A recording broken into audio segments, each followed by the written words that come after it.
This page is the cover of Nintendo Dream Volume 82, released on January 21, 2003. It features the headline, "Capcom's new software creators speak out," and highlights several games. The main focus is The Legend of Zelda, The Wind Waker, promising an exclusive interview with the developers. Also spotlighted are Sword of Mana, with developer interviews, Biohazard Zero, and Pokemon Ruby and Sapphire.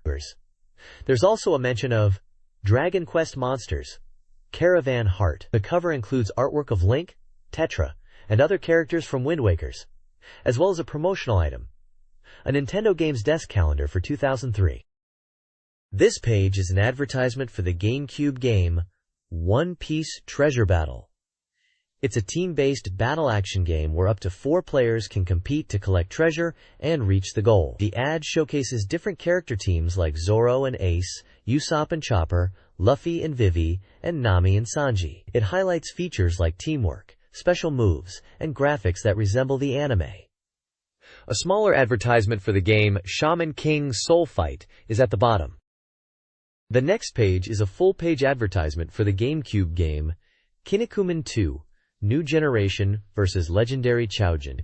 This tag team wrestling game features characters from the Kinnikuman universe. The ad highlights the tag team battle system, the ability to create your own Choujin, and the game's graphics.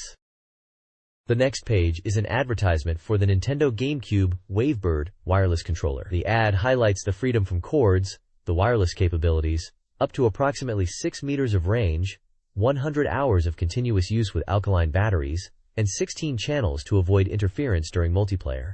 It also mentions that the Wavebird does not have a rumble feature. The suggested retail price is 4,500 yen, excluding tax, and the release date was December 5, 2002. This page features a person playing The Legend of Zelda, The Wind Waker on a GameCube with the Wavebird wireless controller. The game is displayed on a small, stylish flat-panel monitor connected to a GameCube console, showcasing the wireless capabilities of the controller. The next page is a full-page advertisement for Koro Q, a racing game on the Nintendo GameCube. The ad highlights the game's customizable cars, real-world locations, and connection to the Game Boy Advance sequel Koro Q Advance 2 for Link Play. The ad promotes a special surprise campaign where purchasing either game gets you a miniature Koro Q toy. Please provide the text you would like me to summarize. The next page is a full-page advertisement for the Pokemon Ruby and Sapphire Scenario Clearbook, a strategy guide published by Nintendo Dream, released around December 20, 2002. It boasts 256 pages of walkthroughs, Pokemon data, and a removable map, making it a must-have for players of the Game Boy Advance games Pokemon Ruby and Sapphire. It highlights a complete walkthrough, detailed Pokemon information, and a special detachable map. This page is a Nintendo Dream Magazine reader giveaway. Tom Nook is featured with a present, advising readers to send in their postcards to participate. Prizes include a Nintendo GameCube, a Game Boy Advance, and a signed The Legend of Zelda, The Wind Waker poster from the creators. Other prizes feature a Wavebird wireless controller, a GameCube controller, a memory card, 251, a Kirby 2003 calendar, the GameCube game Bomberman Jetters, and the Game Boy Advance game, Spyro Advance. Also up for grabs are the Reader's Choice of GameCube or Game Boy Advance games, released by December 31, 2002, and a Choro Q toy car set. The deadline for entries is January 20, 2003. Please provide the text you would like me to summarize.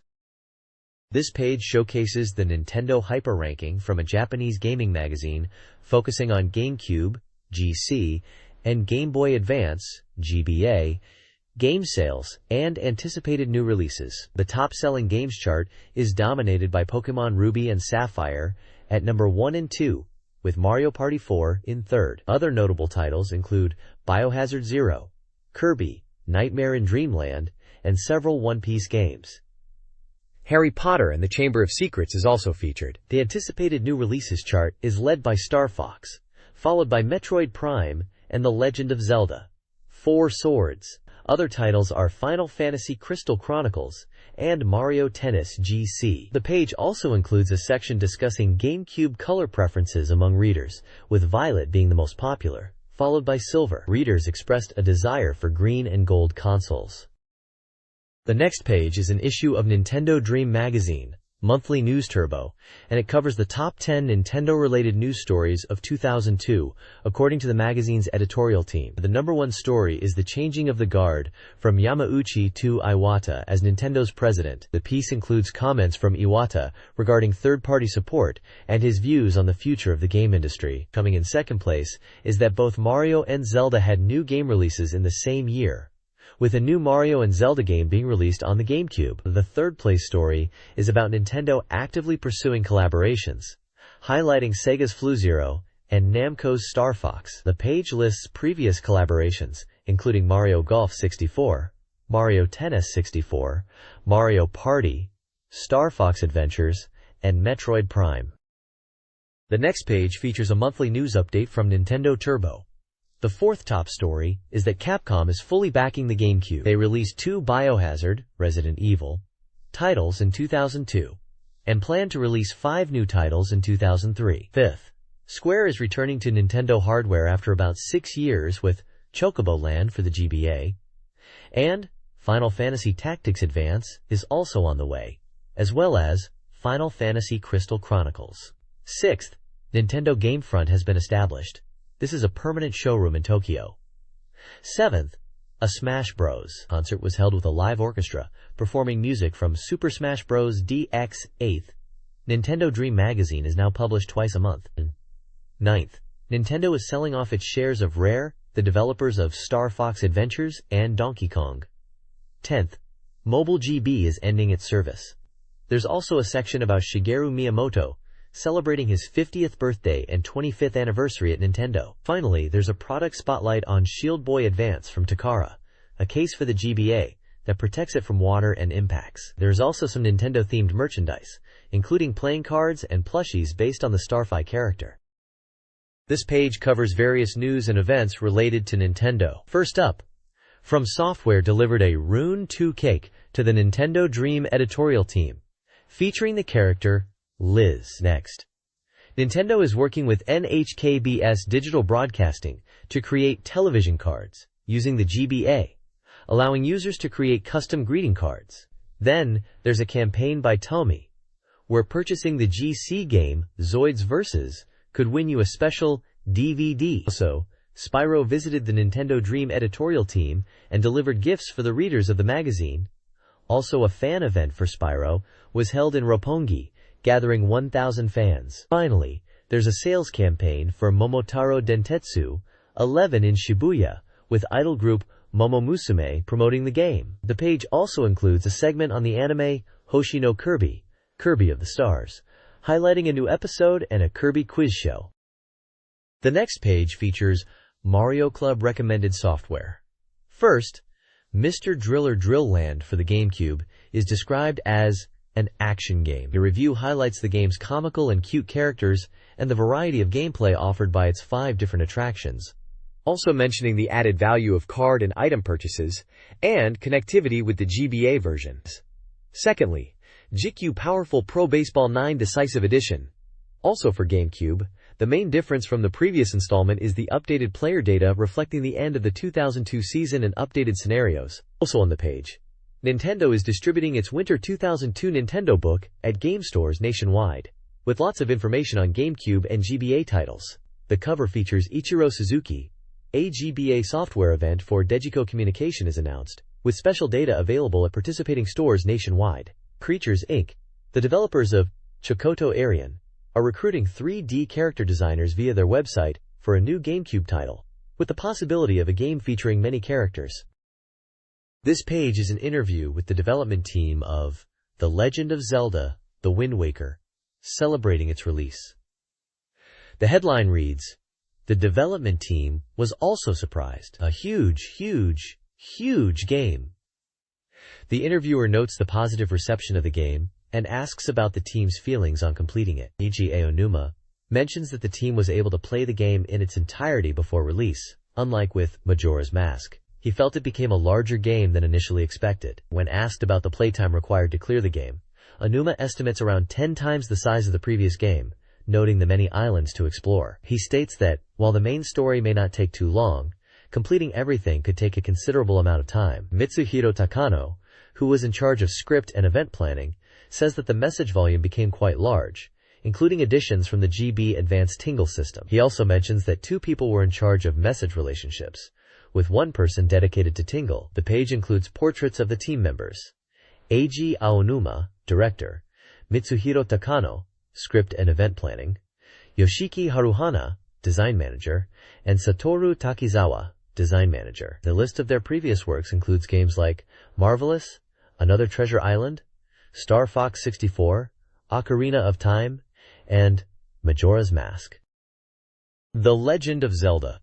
The Wind Waker development team discusses the evolution of character design, noting the increased distinctness of personalities and the positive impact of art revisions. Haruhana, character designer, highlights the game's vastness and exploration potential, especially in the ocean setting. Takizawa, emphasizing the freedom of movement, mentions the abundance of hidden elements despite initial concerns. Asayanuma underscores the team's intent to encourage player exploration and freedom of movement, citing the numerous minigames developed collaboratively, like a shooting range and golf, showcasing the large-scale staff input. The interview also emphasizes the sense of exploration across the numerous islands and diverse content within the game. A final image depicts Link with the Master Sword and High Centellian Shield.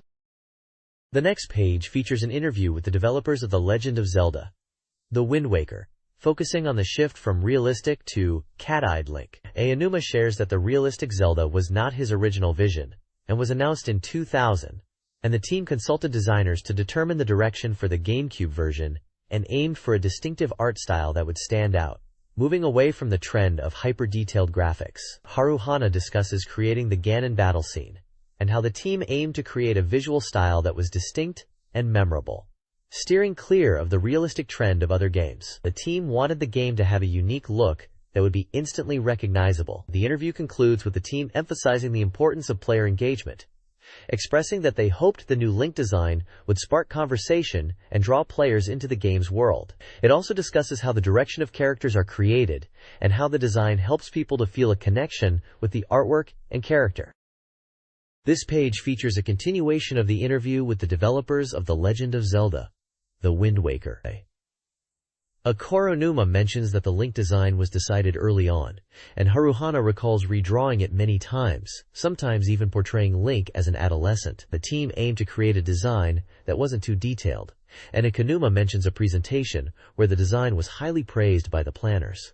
Aonuma also shares that initial evaluations from overseas were positive, reinforcing the decision to stick with the new Link design. He also mentions that he believed that the new visuals would cause conversation and be engaging. Haruhana also notes that they received letters from female fans requesting the return of the previous Link design, but as time passed, the cat-eyed Link became more accepted and even loved. Aonuma adds that he sees the Wind Waker Link as his son, and that the character's expressions and actions are similar to that of a baby. He also states that the navigation system was an improvement, feeling that the balance and expressions were just right. The developers also expressed their fondness for the Triforce of the Gods and how it has influenced their work, with Haruhana noting the iconic title has an impact on how the development team creates these characters.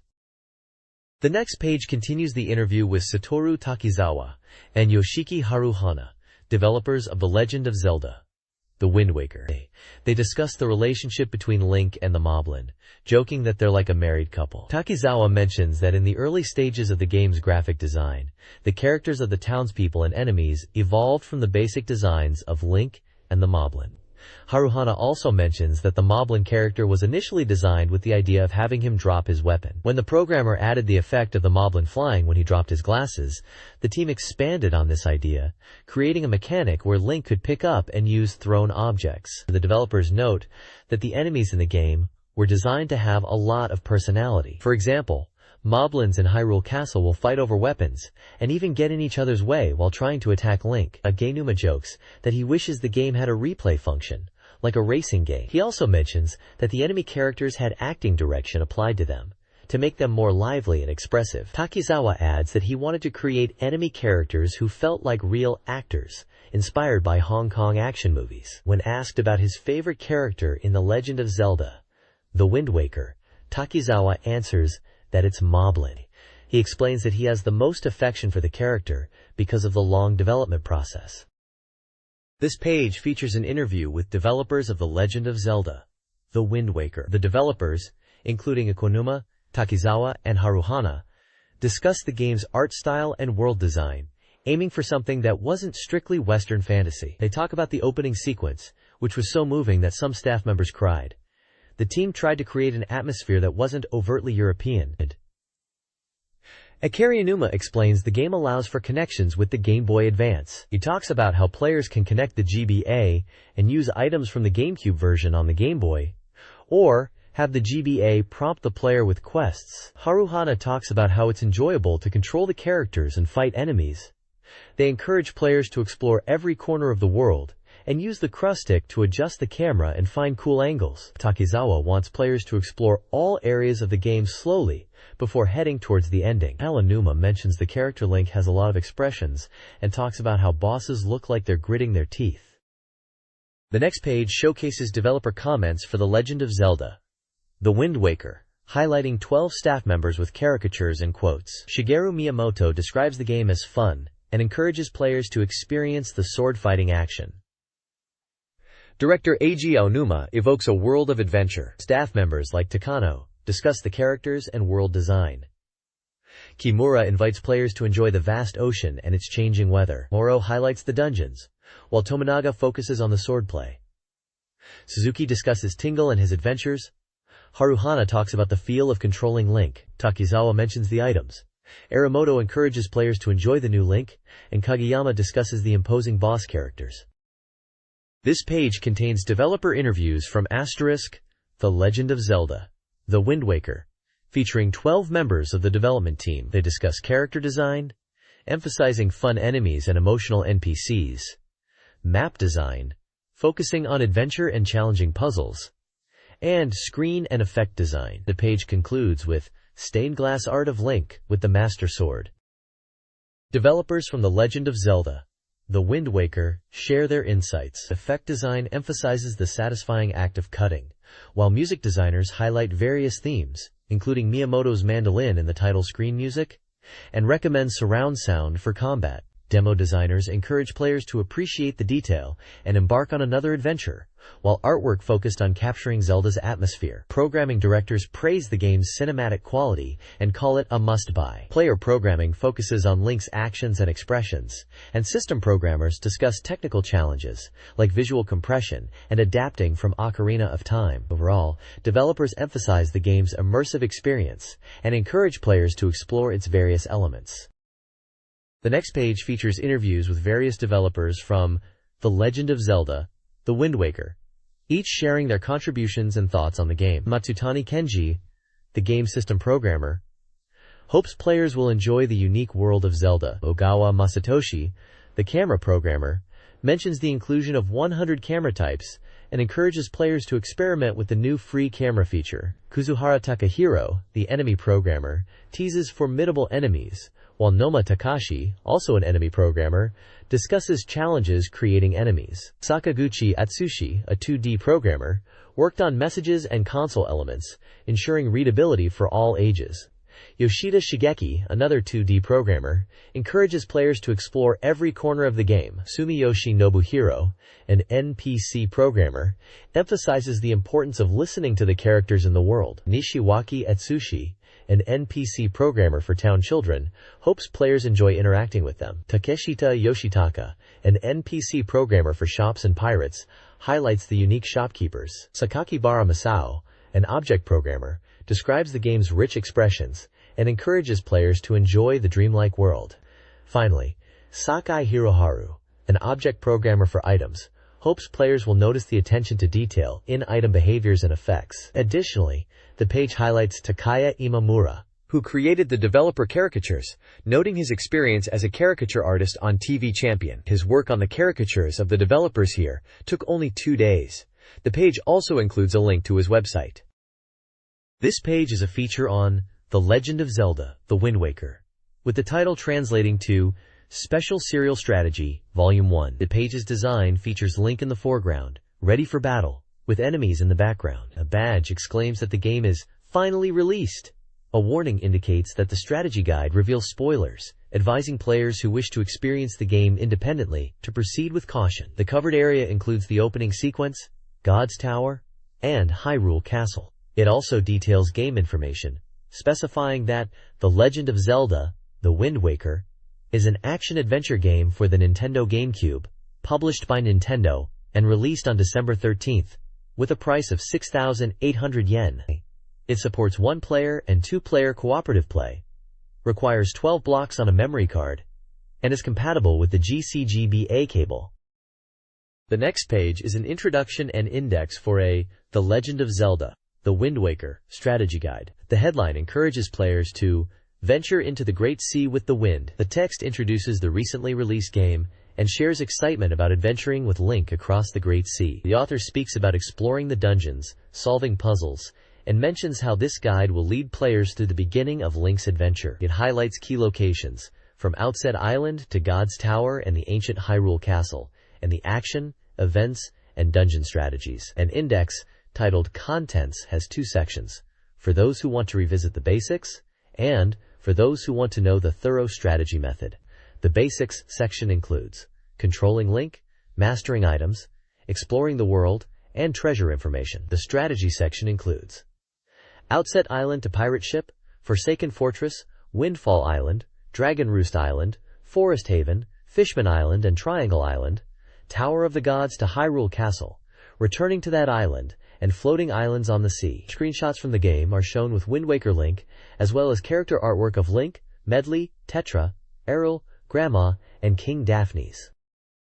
This page is from a strategy guide for The Legend of Zelda, The Wind Waker, focusing on how to control Link effectively. It explains basic movement techniques like walking, running, swimming, and jumping, plus how to use a spin attack in wide areas. There's also a section on landing safely from high places to avoid damage. The page highlights the importance of action icons, which appear on screen and indicate contextual actions Link can perform using the A or R buttons, such as checking things, grabbing blocks, or calling for characters nearby. It provides tips for specific situations, like pulling blocks and riding on platforms.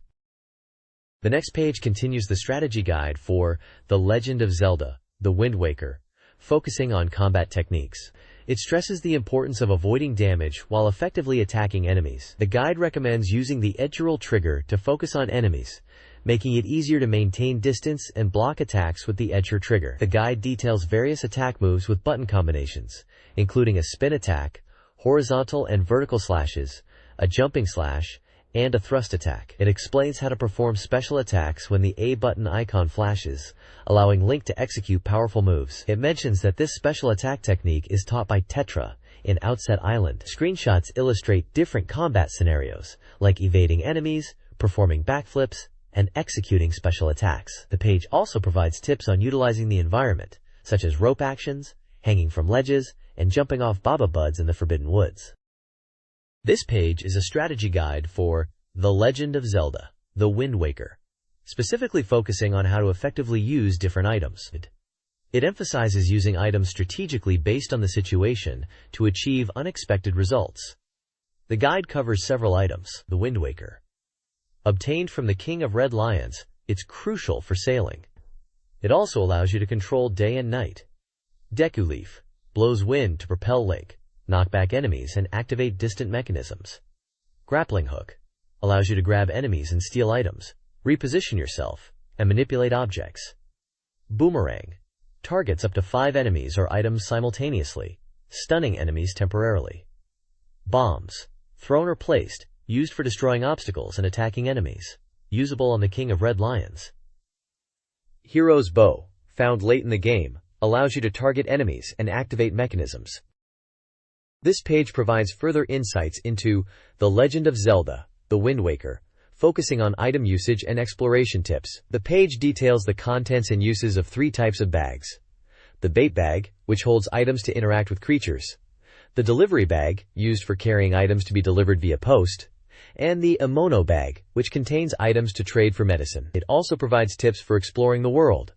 Thoroughly explore islands by talking to everyone and checking for mail. Use the Wind Waker to control the wind and travel efficiently, and be prepared to encounter sea creatures. When in dungeons, use items strategically and pay attention to Link's gaze for clues. The next page features a map overview for The Legend of Zelda, The Wind Waker. It showcases island locations and treasures obtainable on each. There's a legend detailing icons used on the map, such as areas for salvaging items, islands with key items, areas with the mini-boss Diocta, locations with submarines, and islands where Terry shops appear. The map itself is filled with question marks for areas yet to be explored, and lists known items like heart pieces and map locations for specific islands, such as Outset Island, Northern Fairy Island, Tingle Island, Dragon Roost Island, and others. The bottom of the page features character art of Link and the King of Red Lions. This page is all about salvaging treasures in The Legend of Zelda, The Wind Waker, using treasure maps. It explains how to use the maps in conjunction with the King of Red Lions to locate and salvage valuable items from the sea. You need to find the location on your map by talking to the fishman, then travel to it to find a glowing light underwater. Align the King of Red Lions. Then you can salvage the treasure. The page also highlights various special maps you can acquire during your adventure and where to find them, providing tips on how to find the locations they show. Terry's maps, that shows shops at sea. Tingle's map, that pinpoints his location. Watchtower maps, that unveils towers. Light ring maps, that shows the location of light rings. Triforce maps, which at this point are unknown. The bottom of the page discusses other discoveries you can find while sailing, such as Terry's shops, Diocta, and watchtowers. It encourages players to explore the seas and promises more detailed information in future issues. There are also screenshots of the enemy's Diocta and watchtower, as well as the Sensui submarine, and a salvage team. Tingle is seen giving a gift on Windfall Island. The next page dives into The Legend of Zelda, The Wind Waker, with a walkthrough of Outset Island. It begins with the seeds of disaster that have come to the peaceful island, and features Grandma from Outset Island, where Link is enjoying his birthday, unaware that a great incident is about to occur. The walkthrough starts with Link waking up on his birthday, and his sister Arimel, who has come to remind him of the day. Grandma asks Link to put on the hero's clothes, a local tradition. The guide then directs the player to return to the lookout tower, where Arrow lends Link her precious telescope, giving instructions how to use it to spot the postman, as well as a huge bird carrying a girl, who is dropped off in the Forbidden Woods when a pirate ship attacks the bird. The guide advises players to explore the island, speaking to the good people who can teach you things. It notes that under Link's house, there's a place you can crawl into to find a piece of heart in a treasure chest. There are 3 wild pigs on the island you can catch to earn rupees from Grandma, and you can also go into the house where someone is cutting grass, as there's a passage to a hidden room with a 20 rupee treasure chest. Finally, the page directs players to Terry's shop on the beach, where you can buy a bait bag for 20 rupees. This page continues the Legend of Zelda, The Wind Waker walkthrough, focusing on progression after Outset Island. It starts with obtaining the hero's sword from Orca, a resident of Outset Island, who teaches Link swordsmanship. The guide then moves to rescuing Tetra by defeating enemies in the Forbidden Woods, noting the presence of bokoblins and the location of a fairy spring. It also details Airy Springle's abduction by the giant bird, leading to a discussion with Tetra. She agrees to help find Airy Springle but requires the hero's shield. Next, the guide directs players to Link's house to find the hero's shield. After talking to Grandma, players must return to the beach to embark on the pirate ship. Once aboard, Nico's pirate training challenge is detailed, which requires using a rope to reach platforms. Completing the challenge earns Link a bait bag. The guide then covers the assault on the Forsaken Fortress. After getting the item bag from Nico's test, Tetra tells Link he must board the ship to leave. The guide mentions that the fortress is heavily guarded, so Link will eventually find himself launched from a cannon towards the fortress. Finally, it foreshadows a key event: the loss of the hero's sword. After being launched from a cannon, Link's sword falls, and he must continue the game without it. This page continues the walkthrough for The Legend of Zelda, The Wind Waker, guiding players through the perilous Forsaken Fortress, known as Demon Island. The page emphasizes stealth, as the fortress is heavily guarded. Despite losing the hero's sword, Link must venture into the fortress to rescue Arisurmilil. The guide includes a map of the island, marking the locations of searchlights, items like a piece of heart and rupees, and key areas such as the exterior, first floor, 1F, and second floor, 2F. It provides tips on navigating the island. The first tip is about Tetra's communication, noting that Tetra will send hints. The second is about entering through the seaside door to avoid the searchlights and make it easier to progress. This, The Legend of Zelda, The Wind Waker, walkthrough section details navigating the Forsaken Fortress's second floor. Stealth is crucial for avoiding unarmed Link's capture by moblins. Escaping jail, ascending to the second floor, and disabling searchlights using Boko sticks are key steps. Obtaining the dungeon map and a heart piece are followed by retrieving the hero's sword. The walkthrough concludes with Link facing a Kargarok, capturing Errol, and Ganondorf observing. The next page features The Legend of Zelda, The Wind Waker.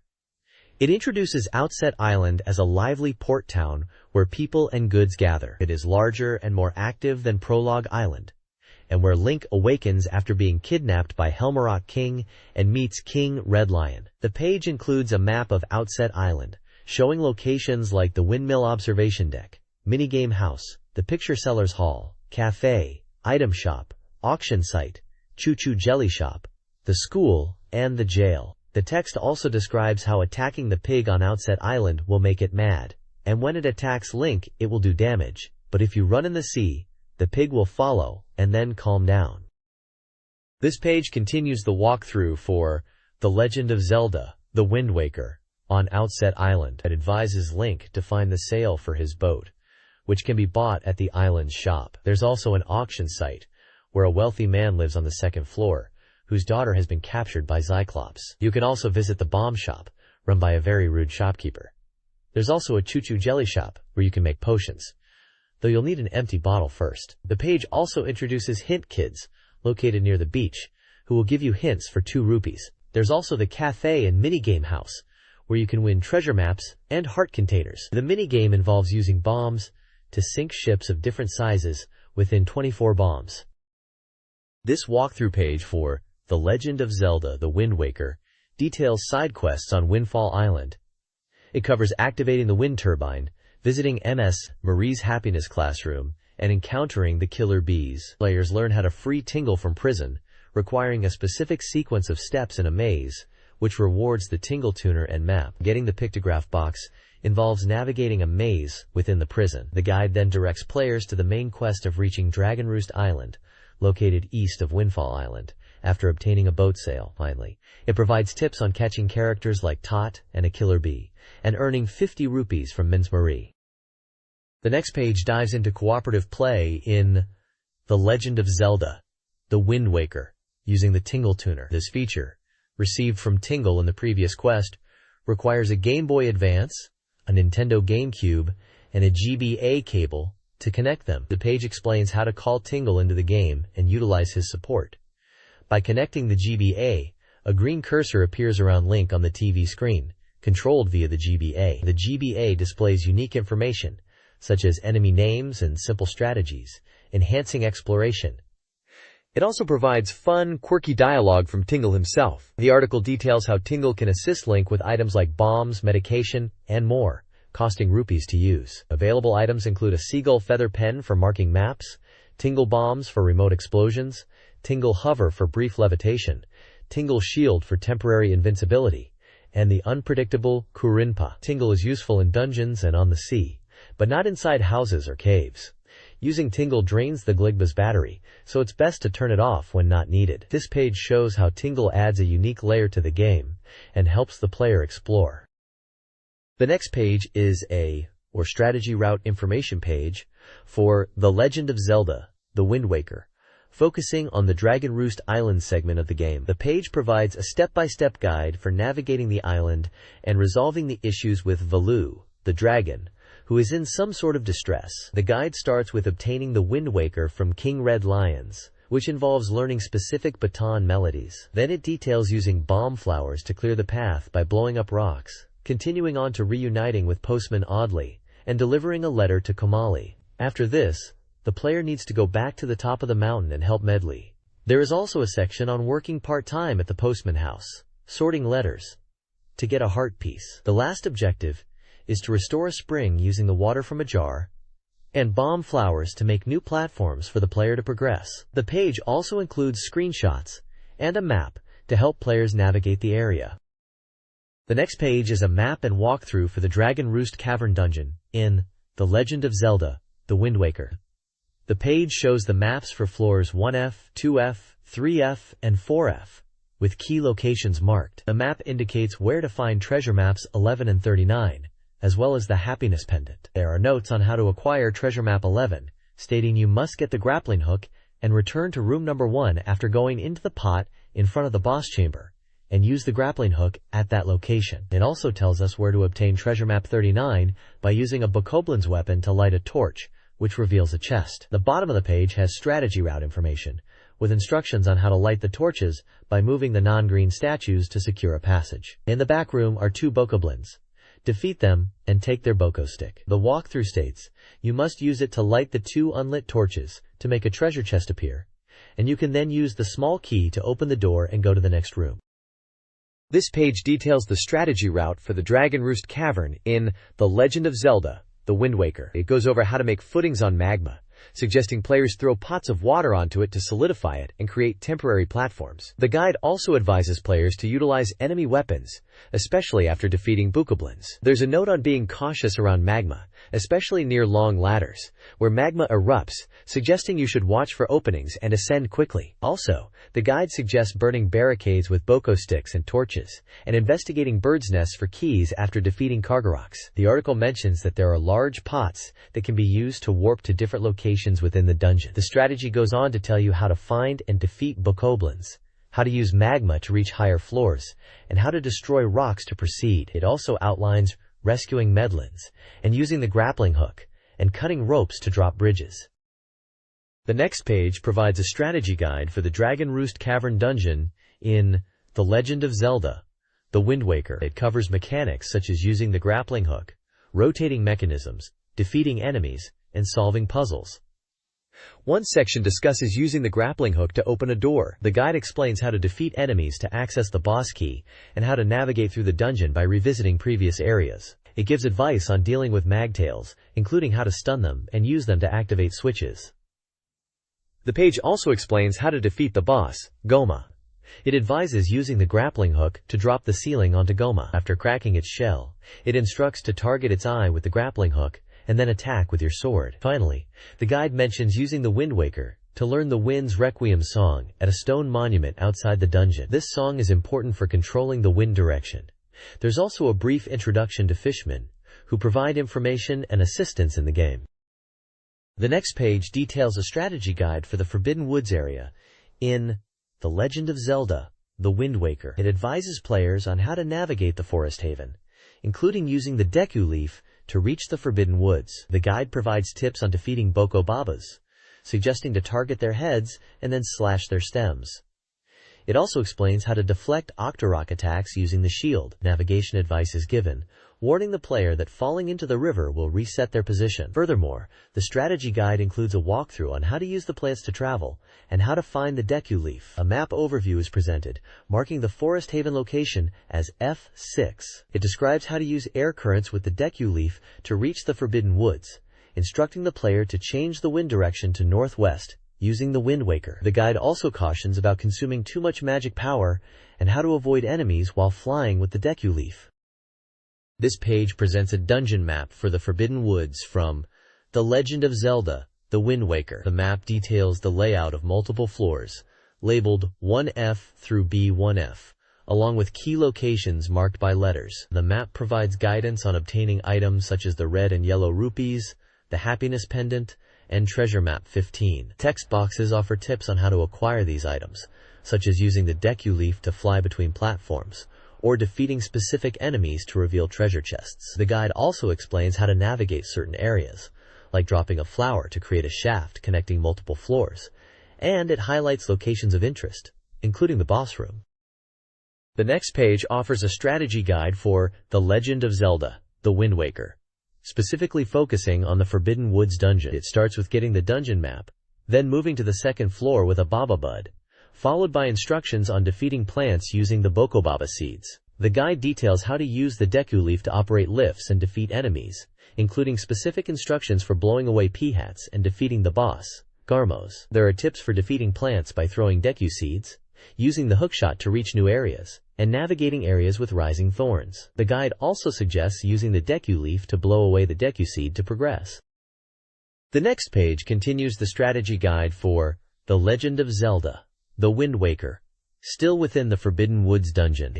It describes how to cut vines with the boomerang to progress, how to drop a giant flower by cutting its vines, and how to ride the flower further into the dungeon. The guide includes instructions for using the boomerang on 5 impact switches and obtaining the boss key. After getting the boss key, the guide describes how to defeat the 2 moblin enemies and use the grappling hook to reach the upper floor. Tips include using the Deku leaf to find heart pieces. Finally, it provides the story guide, which is to search for the 3 sacred orbs to the northwest from Deku Tree after rescuing Makar the Korok and speaking to the Great Deku Tree, with the first sacred pearl being on the Forest Haven. The page also details how to defeat the boss, Kali Demos, by cutting the vines, connecting it to the ceiling, and attacking the core when the flower opens.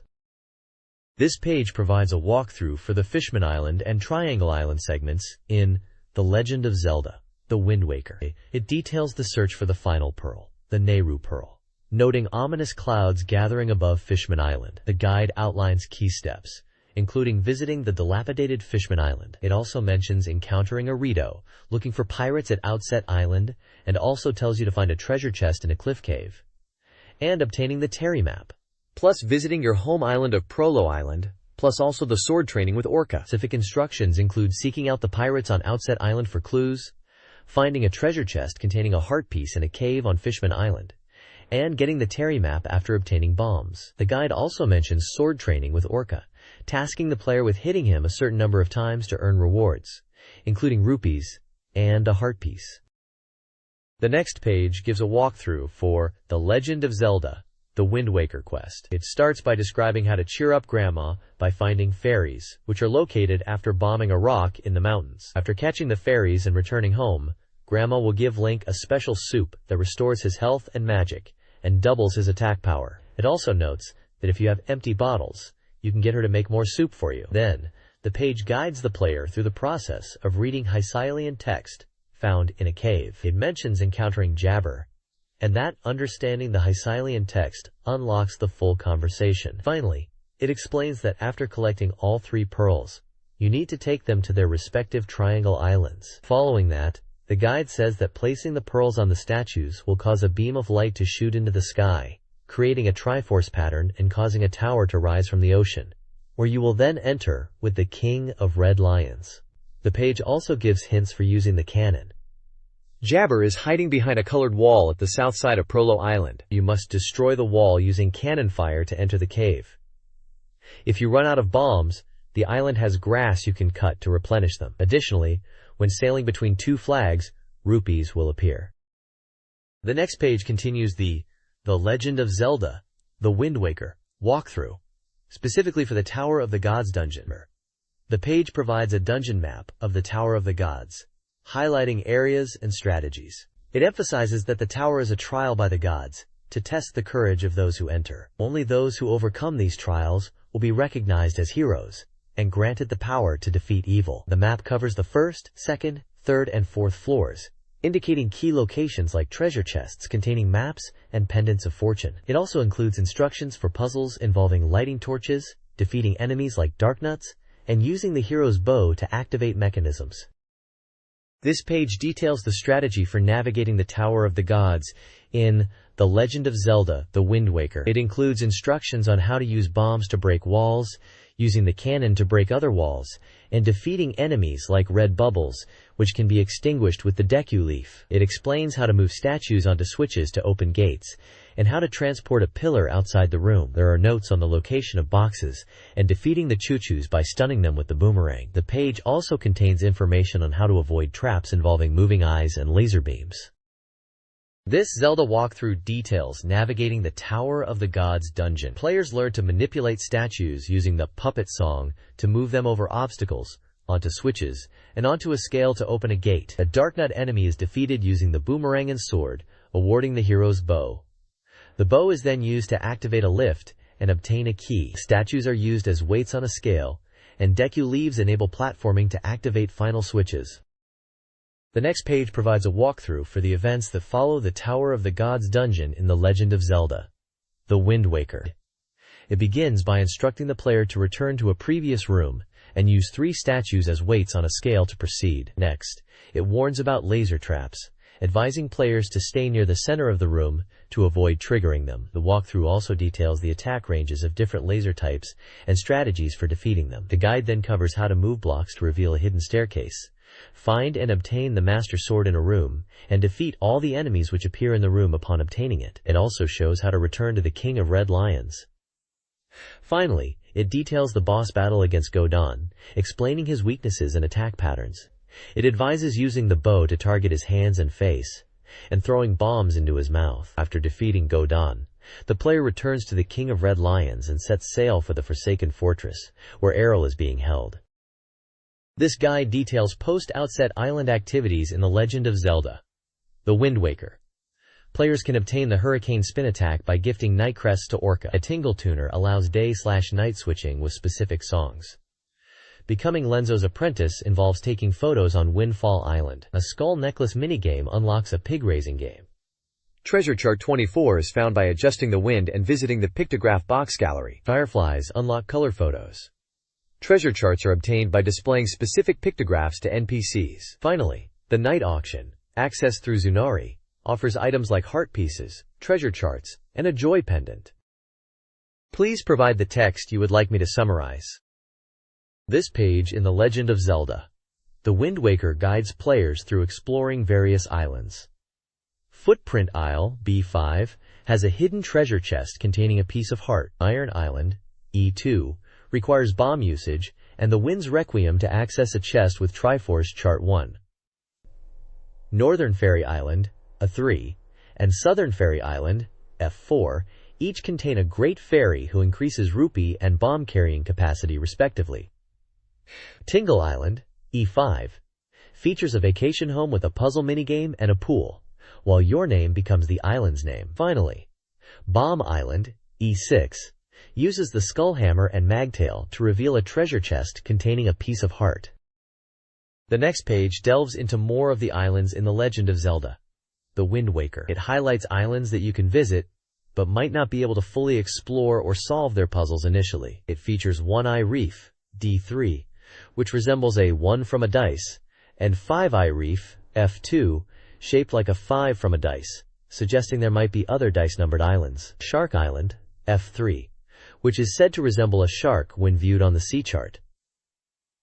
Giant Face Island, E3, with its huge face-shaped rock, and flight control platform, B7, where you can compete with the Rito to see how far you can fly. A map shows Link's journey, tracing his route through various islands, including Outset Island, Dragon Roost Island, Flight Control Platform, Northern Triangle Island, and many more. The text mentions that this represents 21 islands navigated so far, and more challenges await Link as he continues to rescue his sister Ariel and defeat Ganon.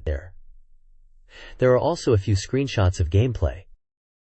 This page is dedicated to the upcoming Sword of Mana remake for the Game Boy Advance. It highlights the strong connection to the series, explaining that the game is being developed by series veterans and that the team includes original staff. The project is led by Koichi Ishii.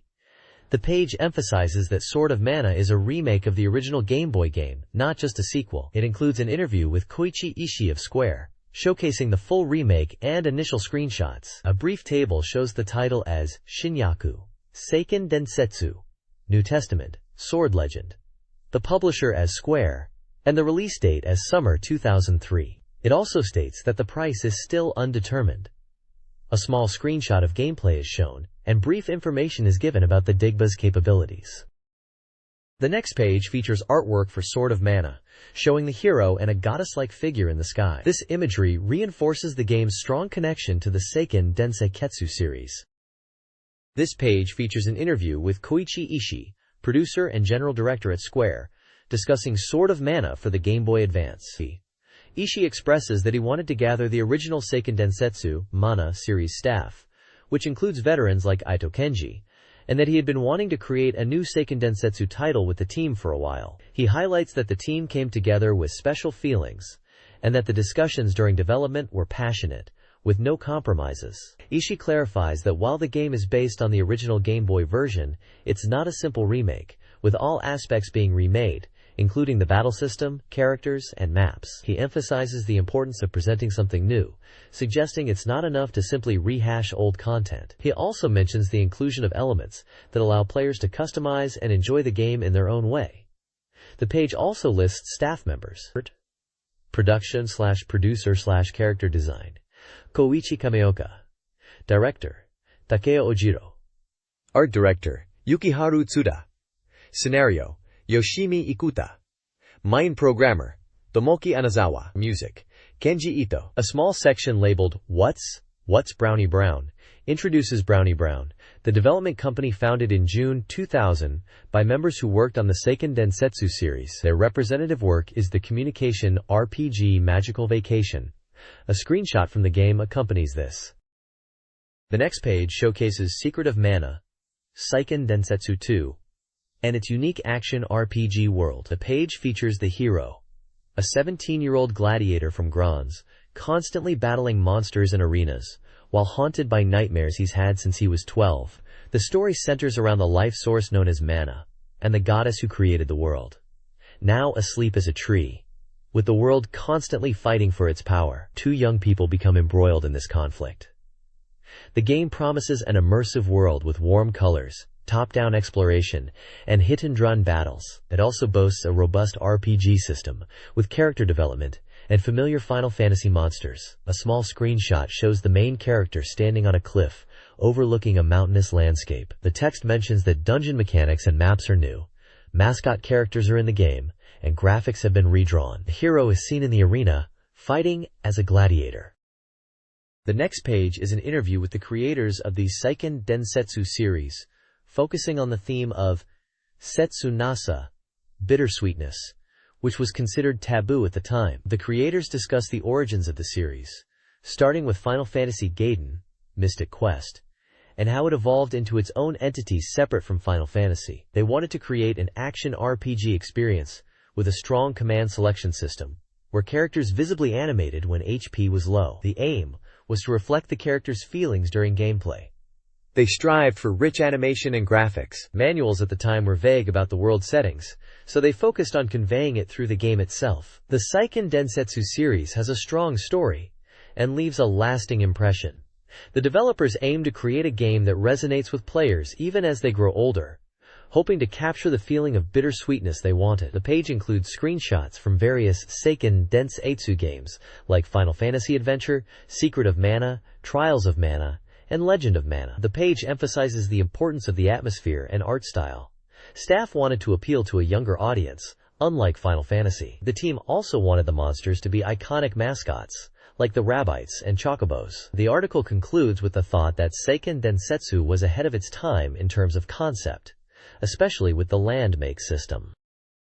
This page features the game Trials of Mana from the Seiken Densetsu series, highlighting the heroine of the story. She is described as a 17-year-old girl from the Mana tribe, persecuted as a heretic. She embarks on a journey with the legendary Mana swordsman to determine the fate of the world. The page describes the game's plot as centered around the struggle for the Mana source of life and the Holy Sword, involving the two protagonists in a conflict. The story unfolds around the fate of the two, who are haunted by nightmares experienced at the age of 12.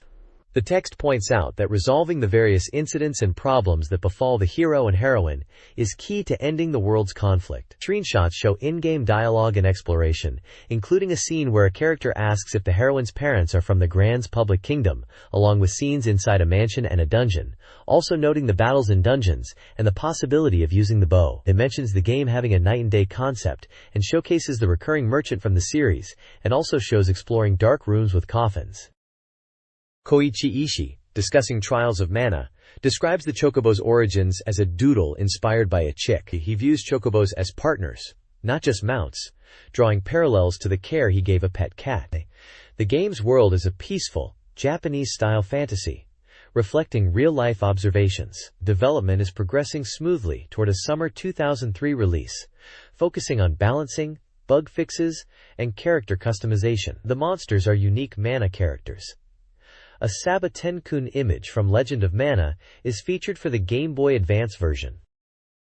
Koichi Ishii, a veteran of the Final Fantasy and Mana series, discusses his career at Square Enix, highlighting his work on early Final Fantasy titles and Final Fantasy Crystal Chronicles. He acknowledges the Square Enix merger, touches on his creative process, and expresses a desire for player freedom and customization, drawing inspiration from Fire Pro Wrestling. Nishi mentions a planned overseas vacation to the Maldives after completing Legend of Mana, and expresses excitement for the Seiken Densi Pretsu re-release.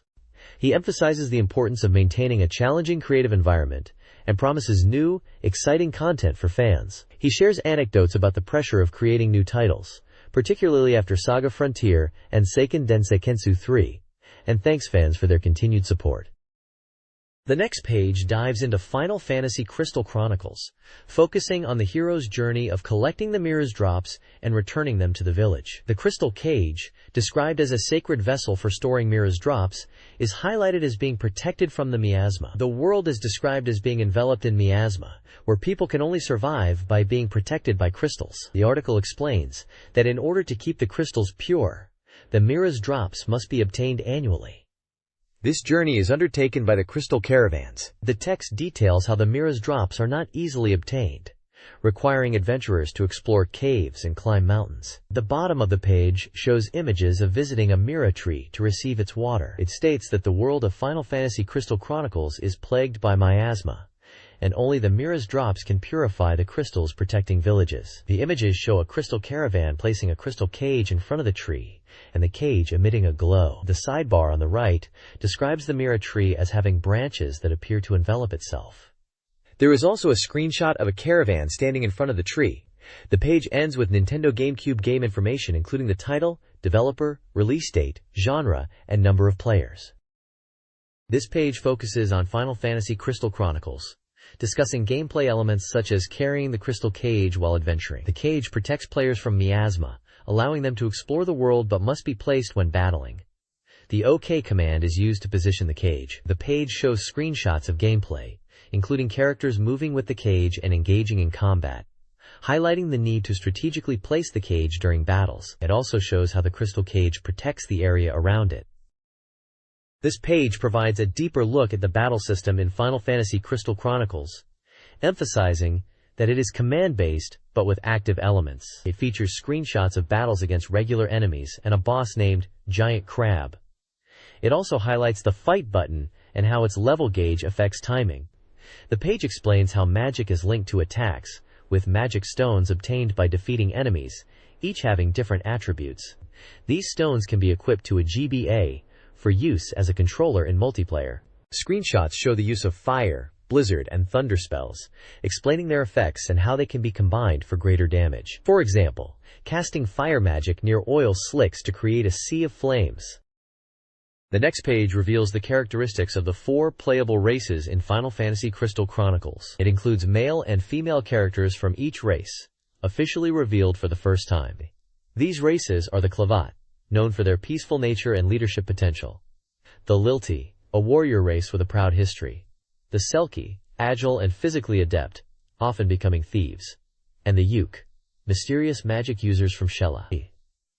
The page explains the background of each race, and mentions the unique appearance of the Yuke is related to their magical abilities. There are also design variations for each race shown. This page features a walkthrough for Pokemon Ruby and Sapphire, starting from Route 111 up to the Weather Institute. The guide focuses on navigating through areas dominated by the villainous team, and provides strategies to defeat them. It also includes maps and tips for key locations, such as Route 111, Route 112, and the Weather Institute, indicating where to find essential items and how to overcome challenges in the game. The walkthrough covers events from Rusturf Tunnel, MT Chimney, Laveridge Town, Petalburg Woods, Rustboro City, Dewford Town, Slateport City, Mauville City, and concludes at the Weather Institute, where the player confronts the villainous team. The next page details a walkthrough for Route 111 in Pokemon Ruby and Sapphire, advising players to obtain the Go Goggles to navigate the desert area. It highlights the location of the Winstrate family's house, where trainers can engage in a series of 4 battles to earn the Macho Brace. The guide also explains how to use Rock Smash to access Route 112 and find fossils in the desert after defeating the Phenac Gym. The page also shows trainer locations and the Pokemon you may encounter on Route 111 and Route 112. This page continues the Pokemon Ruby and Sapphire walkthrough, focusing on the fiery path and Route 113, aiming for Fallarbor Town. It advises caution due to the length of the path, recommending players watch their Pokemon's HP. It mentions that Fallarbor Town is a small town with Pokemon contest venues and move tutors. The guide provides a map of the fiery path and instructions on obtaining glasswork in Fallarbor Town by collecting volcanic ash. It also warns of ninja trainers hiding on Route 113. The page lists the glasswork items available for trade and the number of steps required to collect enough ash, mentioning items such as blue, yellow, red, white, and black shards, as well as nice furniture. The next page continues the walkthrough for Pokemon Ruby and Sapphire, guiding players through Route 114 and Meteor Falls. It highlights Mayumi in the Pokemon Center of Fallarbor Town, known for creating the Pokemon storage system. Talking to her changes someone's PC to Mayumi's PC. The page also mentions the Move Tutor's house, where players can exchange heart scales to teach their Pokemon moves. A map of Route 114 is shown, with key locations like the Fossil Maniac's house and Mayumi's house marked. The page also details items available for purchase in Fallarbor Town, including super potions, escape ropes, and various stat-boosting items. The page gives advice on using the Move Tutor, explaining that certain moves can only be learned through level up, evolution, or pre-evolution, and highlights the move Water Gun.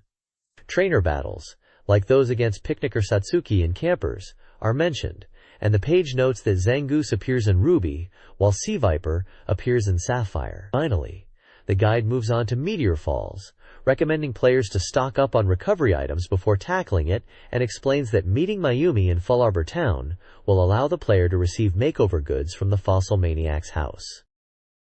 This page focuses on continuing the Pokemon Ruby and Sapphire walkthrough. It details how to stop Team Aqua/Magma's plan and reach Fallarbor Town. After defeating the team leader, head down MT Chimney to Fallarbor Town. The guide describes how Team Aqua/Magma steals the meteorite, directing players to Route 115 after clearing Meteor Falls, where trainers using Surf can be challenged. It gives a tip about getting the for Surf, emphasizing the importance of battling the trainer on Route 115. Gnomes. It also includes a map of Route 115, highlighting important locations. Another tip explains what to do after retrieving the meteorite. Take it to Professor Cosmo in his lab in Husselburg Town, and he will reward you with the TM for Calm Mind.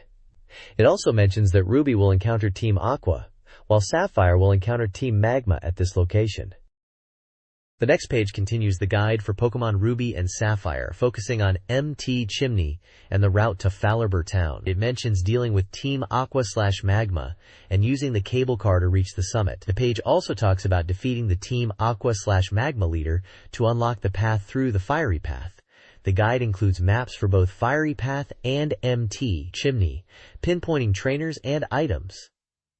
It also notes the location to purchase lava cookies in Fallarbor Town after defeating Team Aqua/Magma. Trainers encountered are Team Aqua/Magma grunts, old ladies, and other various characters.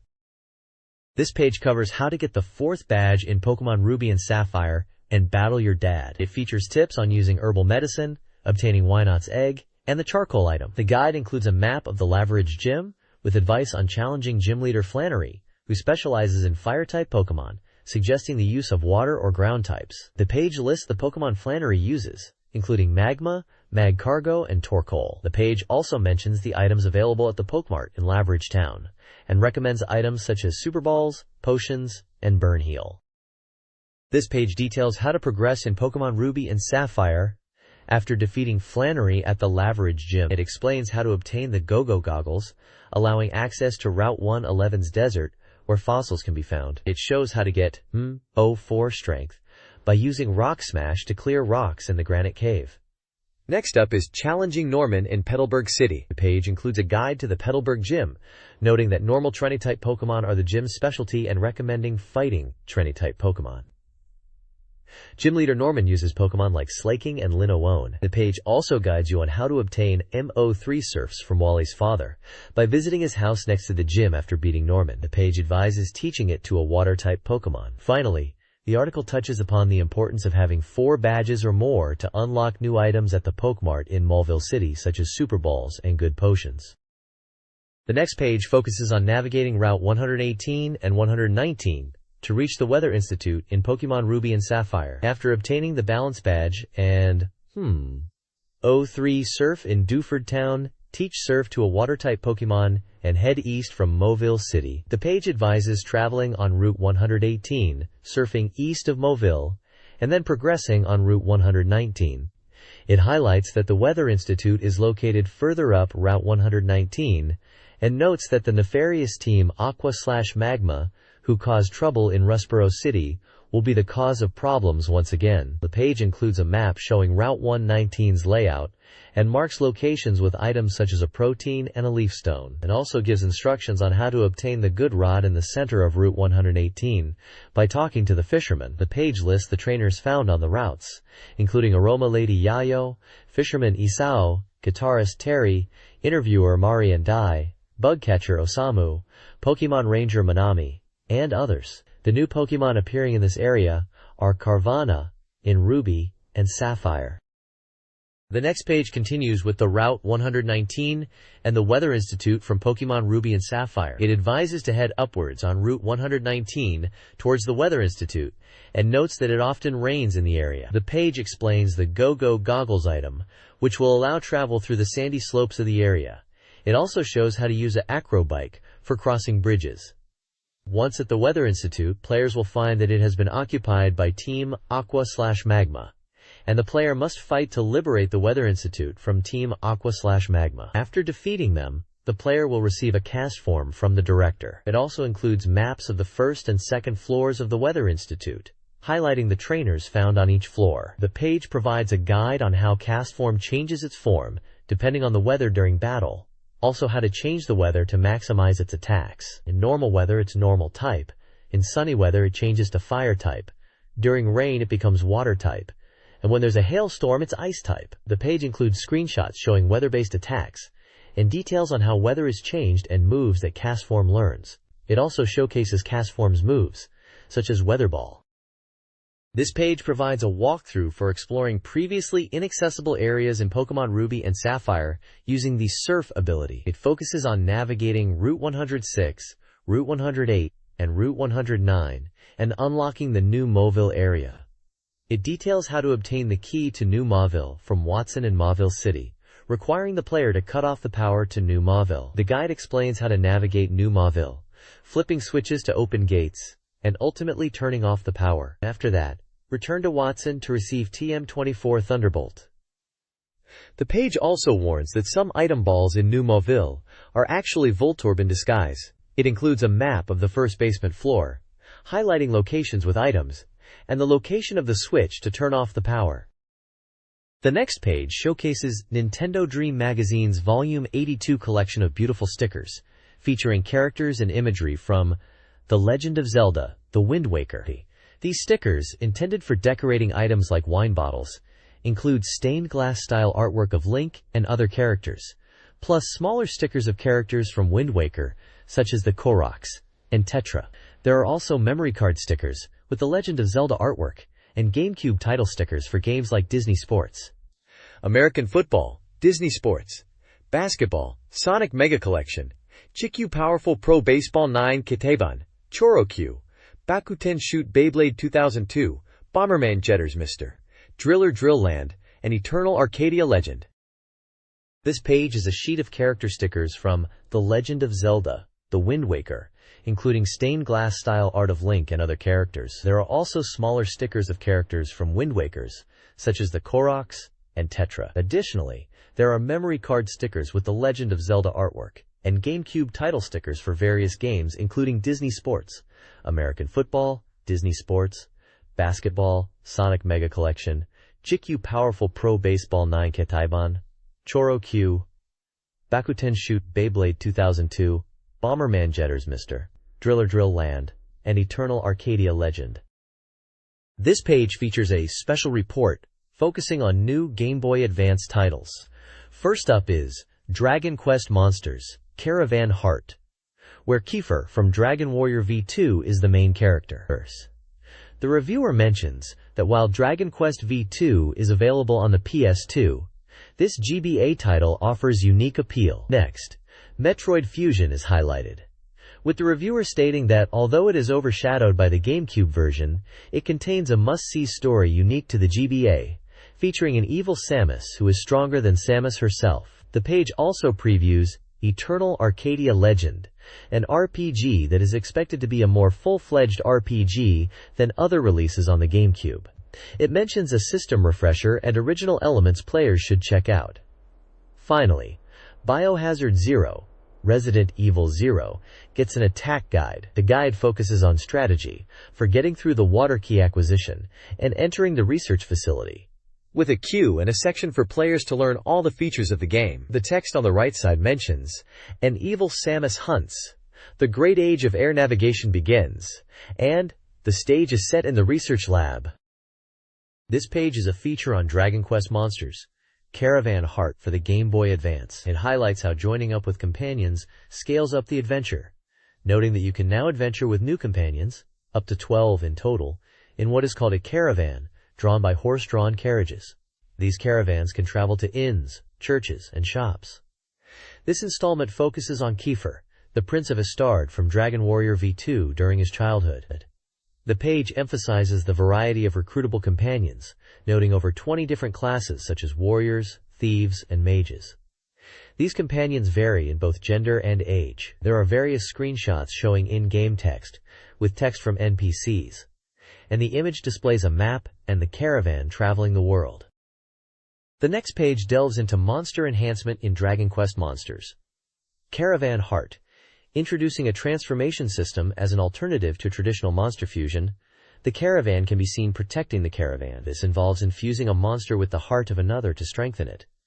The page details two transformation patterns. 1. One heart transformation. A Lipluie transforms into a big Lipluie by infusing it with the heart of a king slime. This results in a larger Lipluie with a crown, inheriting the king slime's high defense. 2. Two heart transformation. A slime transforms into a Dark Knight by infusing it with the hearts of a baby Satan and a Slime Knight. A slime gains a knight's appearance and the characteristics of a baby Satan. It is hinted that the quickness of Slime Knight and the spells of baby Satan may be added. The item needed for transformation is the Monster Heart. It is obtained by battling monsters. It is hinted that having multiple hearts can also result in stronger monsters. The page also shows a screenshot of a monster named Silva and has the character Foes wondering which monster to transform it into, and the text claims that monster transformations do not need to take place at special places. This page is an advertisement for World Soccer Winning 11-6 Final Evolution on the Nintendo GameCube. It highlights the game's realistic player movements and graphics, featuring officially licensed Japanese national team players. The game boasts CPU-controlled players with advanced AI, enhanced player performance capture, and a detailed replay system for analyzing matches. Also the ability to edit and see player stats. Screenshots showcase in-game action and interface elements, along with the release date and price of 6,800 yen. The next page features World Soccer Winning 11-6 Final Evolution, showcasing the various gameplay modes available in the game. It details 6 different game modes, including Master League, Match Mode, and Training Mode. Match Mode allows players to select their favorite teams for a one-off match. The game includes 56 national teams and 40 club teams. Master League Mode involves managing a team, winning matches to earn points, and strengthening the team by acquiring new players. Players start in Division 3 and aim to win Division 1. League Mode features a tournament-style setup with 16 national teams, allowing players to compete in either a full or half season. Cup Mode lets players challenge 6 different tournaments, including the European Cup and International Cup, with 32 national teams. The Training Mode is for practicing skills like shooting, free kicks, and dribbling. The Edit Mode allows players to create and customize players, including their appearance and abilities, as well as edit team uniforms and flags.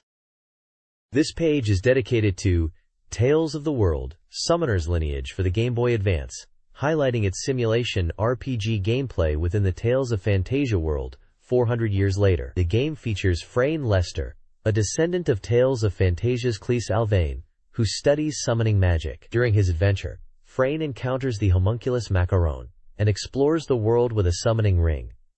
Familiar characters from Tales of Phantasia also make appearances. The gameplay involves summoning units, issuing commands, and capturing bases.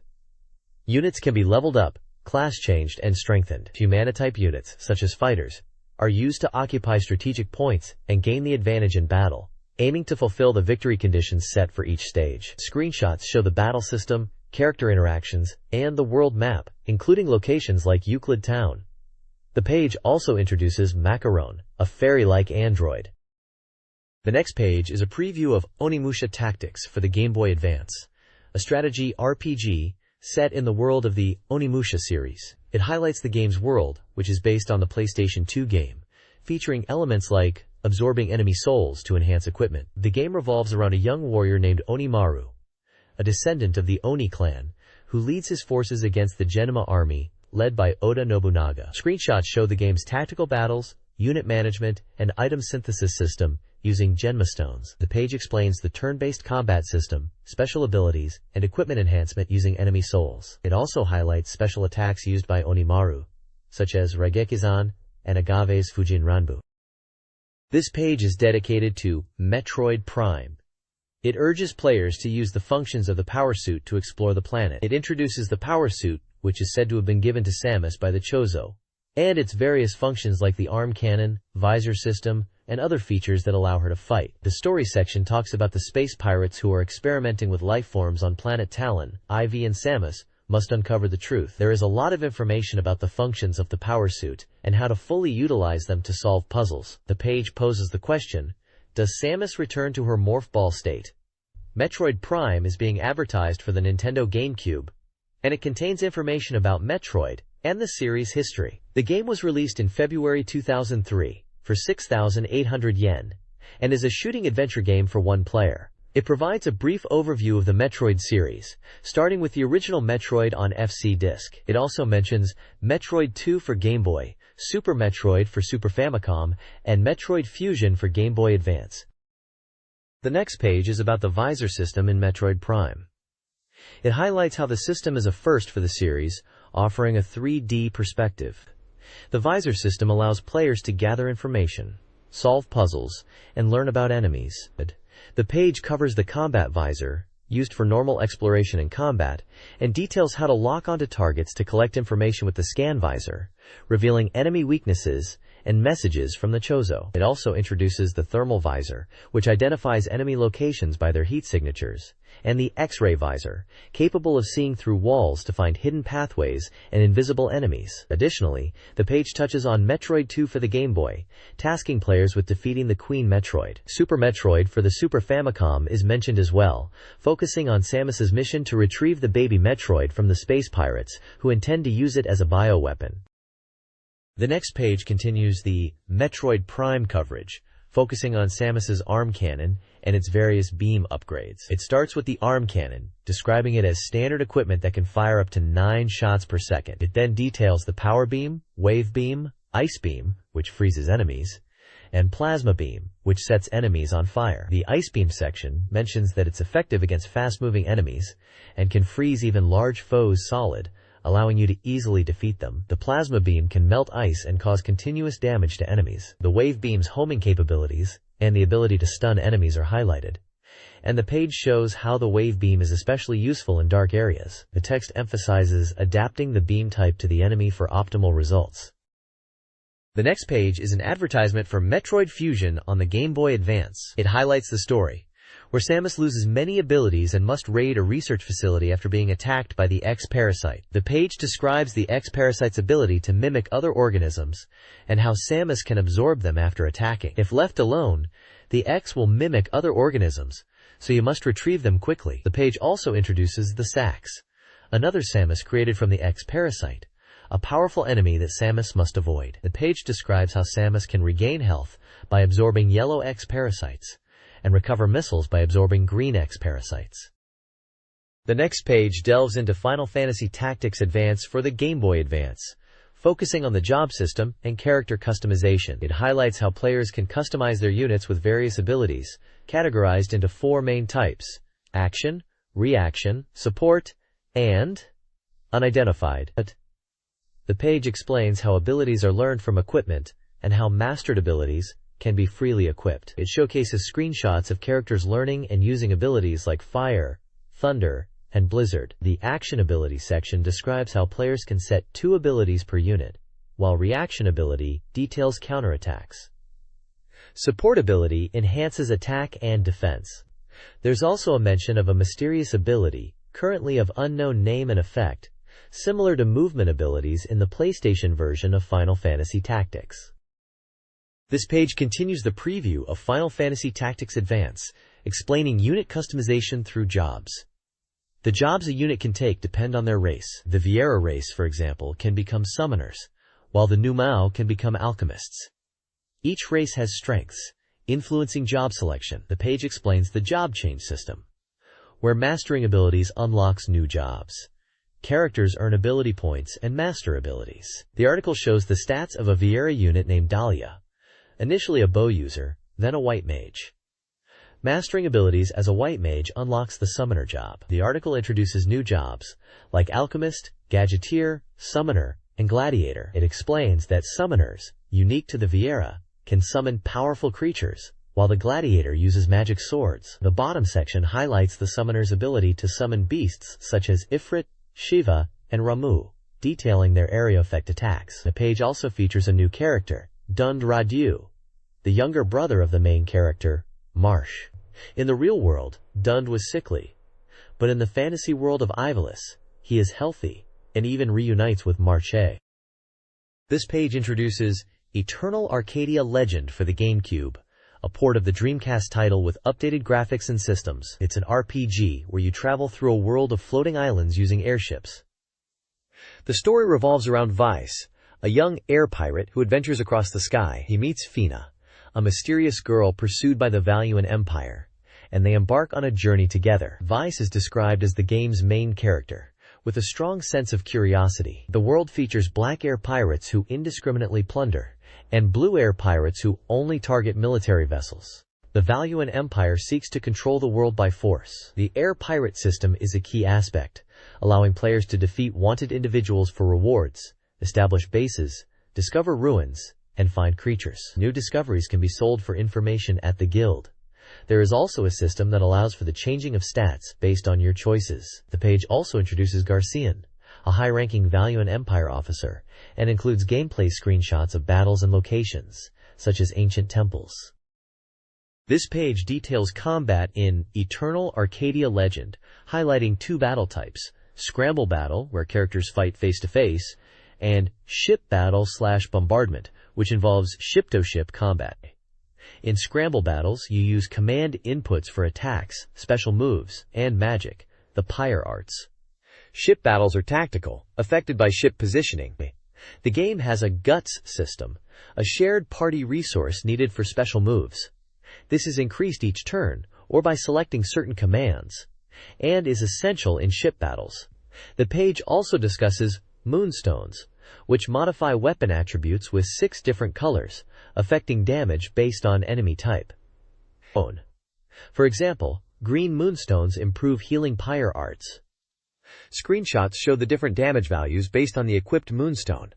Finally, the article mentions the GameCube version includes original characters and events, featuring new characters, treasures, and encounters. It shows Dok, Maria, and Rakuri Robo. Also pictured is Piastol, a bounty hunter who hunts Vice, and she is described as a grim reaper of the skies. The next page is an advert for the Game Boy Advance game, Toucan's Heat. Fighting Spirit Heat. It's a wrestling game from 2002, where you play as a masked wrestler named Heat, a grade schooler fighting in New Japan Pro Wrestling. The game has story elements in adventure parts, training parts where you develop Heat's skills, and battle parts for matches. Screenshots show story events with characters like Antonio Inoki and training minigames. In battles, you choose moves in real time, manage distance, and build up your fighting spirit gauge to transform. This page is an advertisement for the Game Boy Advance game Elemix, set for release on January 3, 2003. It's an action-adventure game where players control a character who uses the 3 types of magic. The game is all about using magic to solve puzzles and clear stages. A key gameplay element is the beat system, where continuously defeating enemies raises the score. The main character, the Skip Prince, can use fire, ice, and earth magic. Each has different abilities that can be upgraded and used to attack enemies, clear obstacles, and solve puzzles. Screenshots illustrate how the different magic types work. Fire magic can destroy barrels and clear paths. Ice magic can freeze enemies and water surfaces. And earth magic can push heavy objects and activate buttons. The page emphasizes the importance of mastering each magic type and using them effectively.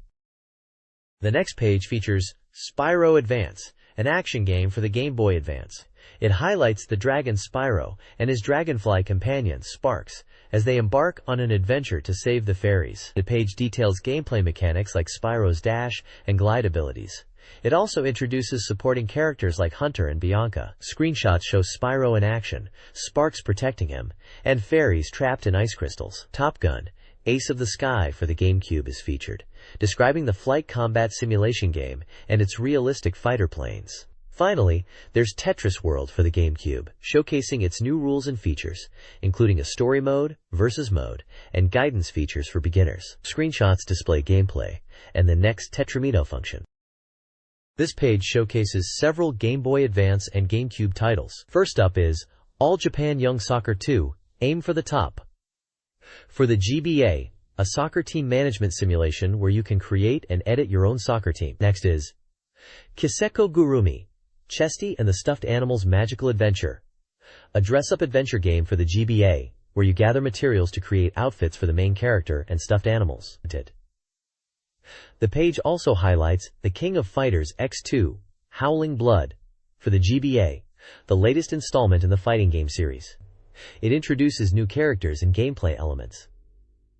Lastly, it features Samurai Deeper Kyo for the GBA, an action game based on the popular manga and anime. The game faithfully recreates the characters' weapons and special moves.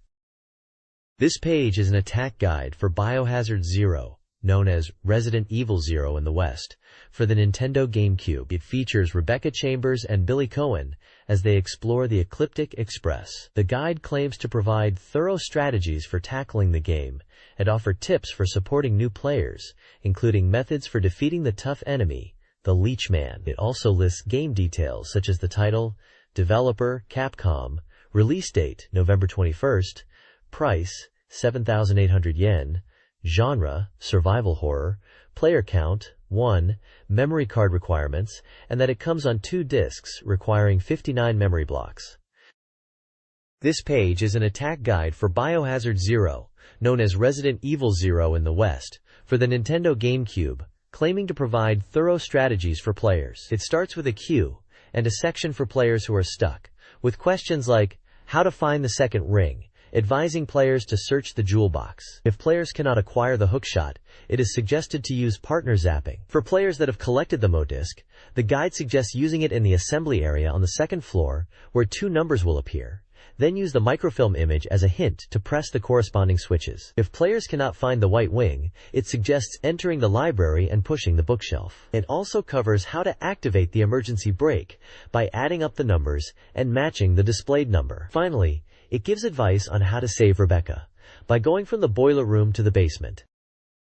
The next page features a map of a location, possibly from Resident Evil Zero, with areas labeled 1F, 2F, and 3F. Key locations are marked with numbers, and items like handgun bullets, first aid spray, and green herbs are indicated. Specific rooms mentioned are Relief Lock's room and Water Key's door. It also shows stairs, lifts, and other features to help navigate. The next page presents a detailed map from Resident Evil Zero, specifically showing the layout of the training facility's basement levels, B2F and B3F, and the Research Institute, 1F. Key areas are numbered for reference, and items like handgun bullets are marked. The map also highlights important locations like the Relief of Loyalty and the stone steps to the chapel. It gives the player a guide to key items, weapons, and features like save points and elevators to help navigate. The next page is a strategy guide for Resident Evil Zero, covering the training facility and the Research Institute. It details how to acquire the water key and progress through the areas, focusing on visual cues. The guide explains how to use the lighter in the underground hall to light animal statues in the correct order to open a gate, providing hints from messages written on the gate. It also advises obtaining the relief of loyalty from Dormitory B and the relief of subservience by using the wrench handle in Workshop 11. The page includes screenshots showing key locations, like the hallway where Wesker and Birkin can be seen, and a room with a fireplace and a statue of a horse on a pedestal. It also cautions players about encountering hunters in the facility's basement and hillmen, leeches, in the bar and broadcasting room areas, giving some quick tips on how to defeat them. This page continues the strategy guide for Resident Evil 0, focusing on defeating the hillmen, leeches. The guide explains how to deal with these enemies using 3 primary methods: escaping while they are transforming, using incendiary grenades, and using Molotov cocktails. It details that they appear after transforming from a human form and that they are vulnerable during this transformation period. Incendiary grenades are effective, but normal attacks should be avoided as the creature swells and explodes. Molotov cocktails are also effective for eliminating them. The page includes screenshots of key locations, such as the bar area with the piano, where the player can solve puzzles to obtain a battery and access hidden areas. It mentions that Rebecca can't play piano very well, and it is better to let Billy do it. The next page continues the Resident Evil 0 strategy guide, focusing on obtaining the discipline relief and progressing to the observatory. It details how to acquire the discipline relief from a pillar on the 5th floor, lower level. The guide explains that a lift is required to reach the top of the pillar, and you'll need to use a battery to power it up. A wooden crate on the lift can be used as a stepping stone to reach the relief. Once all 3 reliefs are collected, the guide directs players to the 14th observatory. It explains how to set the reliefs into a device in front of the telescope. The page also details how the observatory will then lower, unlocking a previously inaccessible door. This page continues the Resident Evil 0 strategy guide, detailing the infected bat encounter in the chapel. First, the guide mentions the stone bridge leading to the chapel. The entrance is locked, requiring you to step on a panel in the bell tower ruins to unlock it. Rebecca needs to stay on the panel while Billy proceeds alone to the chapel. Make sure Billy has the shotgun and grenades. Inside, infected bats appear. Grenades are recommended for dealing with them, switching to the shotgun for smaller bats. To reach the rooftop, return to the entrance where a hole in the ceiling is visible. Use the hookshot to send either Rebecca or Billy to the roof. From there, go to the back garden, upper part of the research facility map. Turn on the elevator power, and reunite in the chapel to descend in the elevator. The next page is a strategy guide for Mr. Driller Drill Land on the Nintendo GameCube, targeting new players. It explains the basics of the World Drill Tour mode, which has no special rules and allows you to freely choose characters. Hollinger Z is recommended as a character, as he can withstand being crushed once. The guide covers advanced techniques like using X-marked blocks to create air pockets, using same-colored blocks to create safe zones, and the importance of climbing one-block steps. It also introduces the 4 unique attractions in the game, each with distinct rules, and offers tips for clearing them. A section covers the effects of the game's items, noting that the positive effects are more common than the negative ones. It lists positive effects such as full air recovery, air max upgrades, block clearing, increased speed, temporary invincibility, random stat boosts, and slowed block falling speed. Negative effects include random block transformations, black holes, and UFO encounters. Finally, it describes the unique rules of the Star Driller attraction, featuring blocks, sudden darkness, and white comets, which cost air to touch. The next page continues the strategy guide for Mr. Driller Drill Land, focusing on 4 unique attractions within the game. It highlights Horror Night House, where air is replaced by HP, and you collect Dristles by defeating ghosts with holy water, and DR India Adventure, where the goal is to collect a certain number of treasures while avoiding traps like rocks and spikes. The guide offers tips for each attraction, such as avoiding direct attacks from ghosts in Horror Night House and carrying spare holy water. Also noting the color of enemies dictates the items they hold. It explains the unique rules of the Hole of Druaga, where digging consumes HP, and same-colored blocks can be chained to conserve HP. It also provides strategies for the boss battle, suggesting the use of change and destroy items. This page is an attack guide for Super Monkey Ball 2 on the Nintendo GameCube, showcasing tips and strategies for 5 minigames that blend shooting and sports elements. The first minigame, Monkey Shot, is a 4-player shooting game where you shoot down swarms of enemies across 3 difficulty levels. The guide advises against reckless firing to avoid running out of ammo, and recommends reloading often by pressing A and B simultaneously. Consecutive hits are valuable, particularly against bosses. Next is Monkey Dogfight, a 4-player aerial combat game where you use a ball as a wing. Players lock onto enemies and attack with shots and pineapple missiles, emphasizing the importance of dodging incoming missiles by slowing down, performing a quick turn, and then accelerating away, or hiding behind obstacles. Collecting bananas restores health. Monkey Football is a 2-player mini-soccer game. The guide suggests aiming for long passes during counterattacks, focusing on passing to teammates positioned in front of the enemy goal for one-on-one opportunities with the goalkeeper. The next page continues, the attack guide for Super Monkey Ball 2. First up is Monkey Baseball, a 2-player minigame described as a simplified baseball experience. The guide recommends using slow pitches to strike out CPUS, and suggests sticking to orthodox defensive shifts. Then there is Monkey Tennis, a 4-player tennis game where the guide advises players to position themselves in the center of the court while forcing their opponents to the sides. It stresses aiming for open spaces on the opponent's side and returning to the center after each shot. Finally, the page details the staff roll banana collection, explaining that collecting bananas during the end credits unlocks different monkey levels. It provides a list of 61 monkey levels and the corresponding banana count needed to achieve each rank, ranging from human to the Highland dwarf lemur. The guide warns players that touching the names reduces the number of bananas collected. This page is an advertisement for Sega Rally Championship on the Game Boy Advance. It highlights how to earn points to purchase new cars, with details on the Stratus HF, Delta HF Integral, and Celica GT 4Stone 205. It also provides tips for the RC Rally minigame and an announcement for the Sega Rally Nindori Cup time attack competition on the mountain course, offering a GameCube system for the winner and GBA software for runner-ups. The deadline for entry is January 20th. This page features reader submissions and various small segments related to Nindori Gakuen. The page starts with a note from the staff, mentioning buying winter clothes. Several sections include reader comments and questions. One reader asks if the magazine will still be published over the New Year's holiday, to which the staff replies that they'll be taking a week off and working ahead of schedule. A segment called Kamari includes a drawing and a short text about the author's memories of high school. There is also a section called Free Research, analysis of the ancient characters of the Wind Waker, where someone attempts to decipher the ancient text from the game's pamphlet. They joke about calling it a foreign language exam study. A reader praises a segment on Kirby in a previous issue, specifically noting the counting of 446 Kirby characters on screen. There are also other reader comments praising the magazine, with the staff responding to them. A reader mentions being laid off from their job despite pre-ordering Zelda, and another is looking for Nindori friends. The Goal of the Month section features an entry from a reader in Tochigi Prefecture, suggesting promoting Nindori magazine in stationery stores by writing on the sample paper.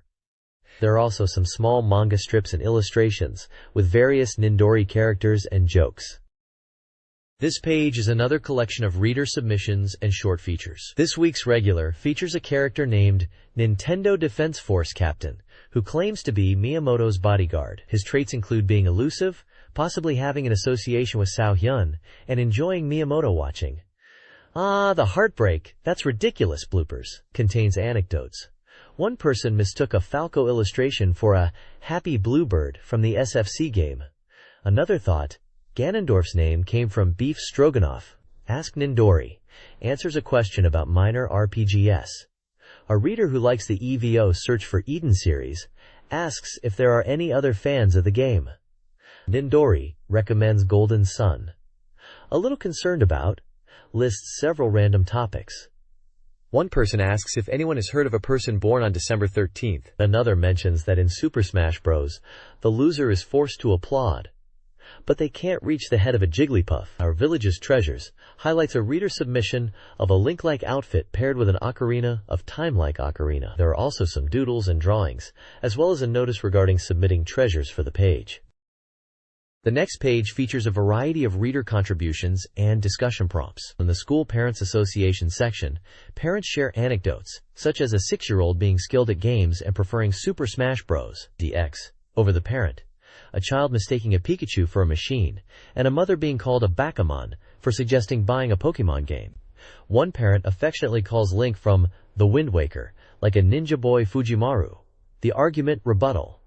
Which show? The section asks whether Miyamoto or Mario is more representative of Kyoto. Opinions are voiced on both sides, with some believing Miyamoto is the creative force behind Mario, while others argue Mario has more international recognition. True Dreams, Foolish Dreams, My Dreams section contains reader-submitted dreams. One dream talks about receiving a giant Momo fruit in their birthday, a dream about seeing a newspaper photo of the president of Nintendo running a mini 4WD race car, and someone who dreamt about seeing Kaiyan appearing, but with his belt very low. There is also a small section called Artistic Talents, featuring a drawing of a girl with a Wind Waker baton.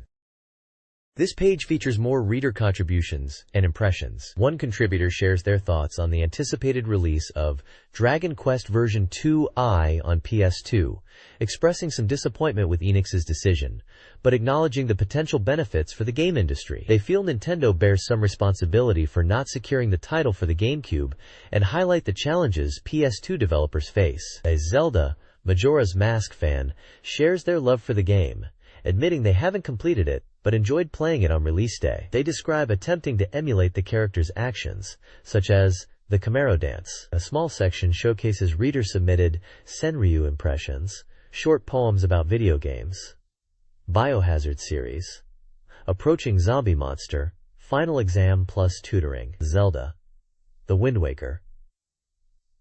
Tomorrow is my son's birthday. Should I dress him in green clothes? Mother 2. Fool, fool, fool, you helped me, but what's with that attitude? For the frog the bell tolls. In the jungle, I risk my life for wasabi. Someone please teach me how to beat this game.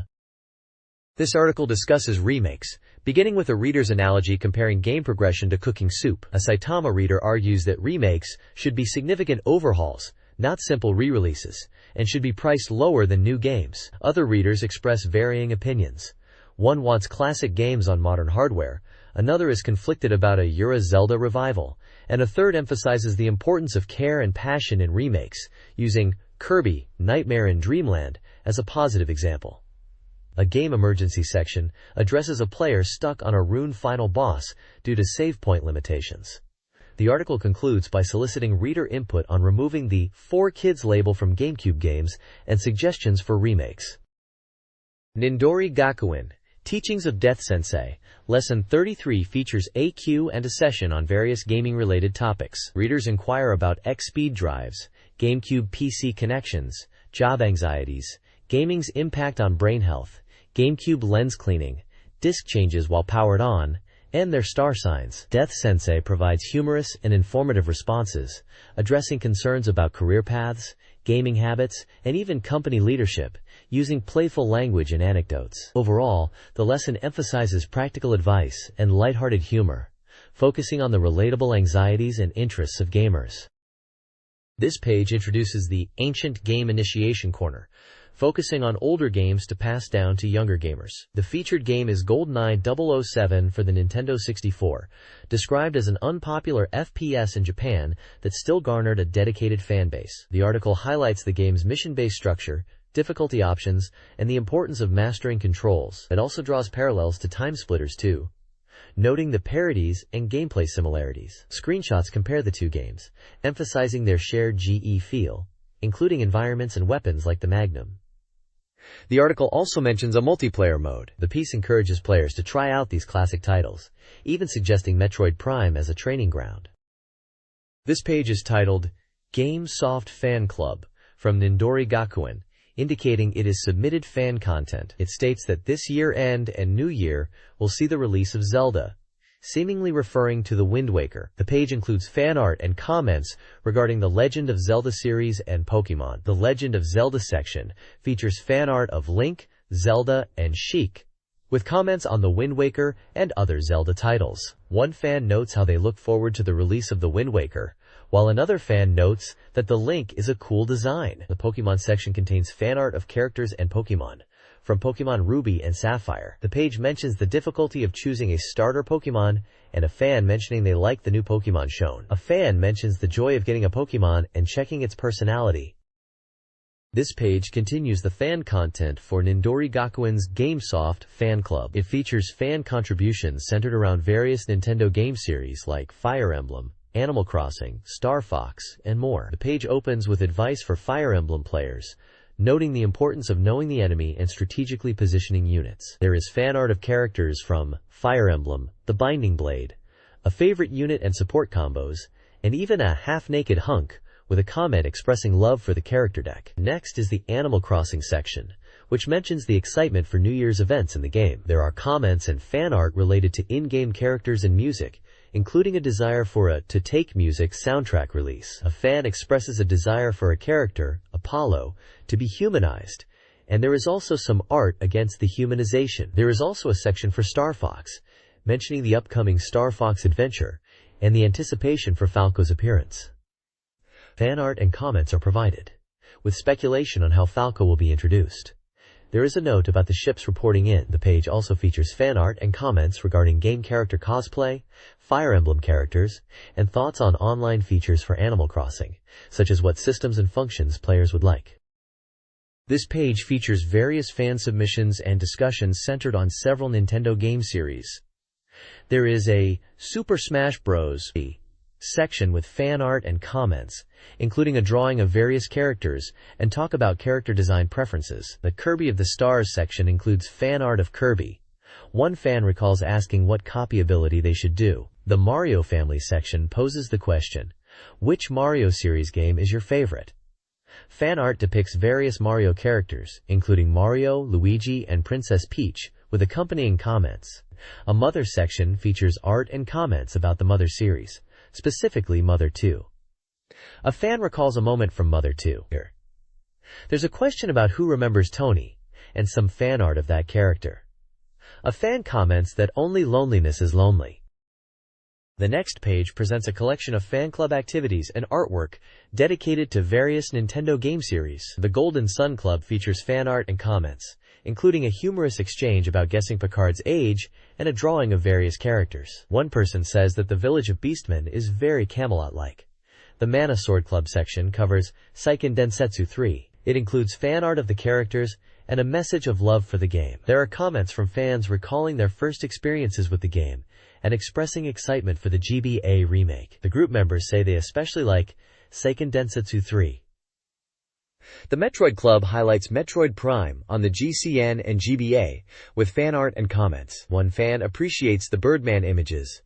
There is fan art of Samus. The page also includes a recruitment section for club members, featuring fan art and comments for games like Final Fantasy Crystal Chronicles and Pikmin. A final section discusses the end of the year, noting that while the heart is warm, the wallet is cold. It mentions the rapid release of various major games and encourages players to enjoy them at their own pace. A comment is included from the authors wishing the readers a happy new year.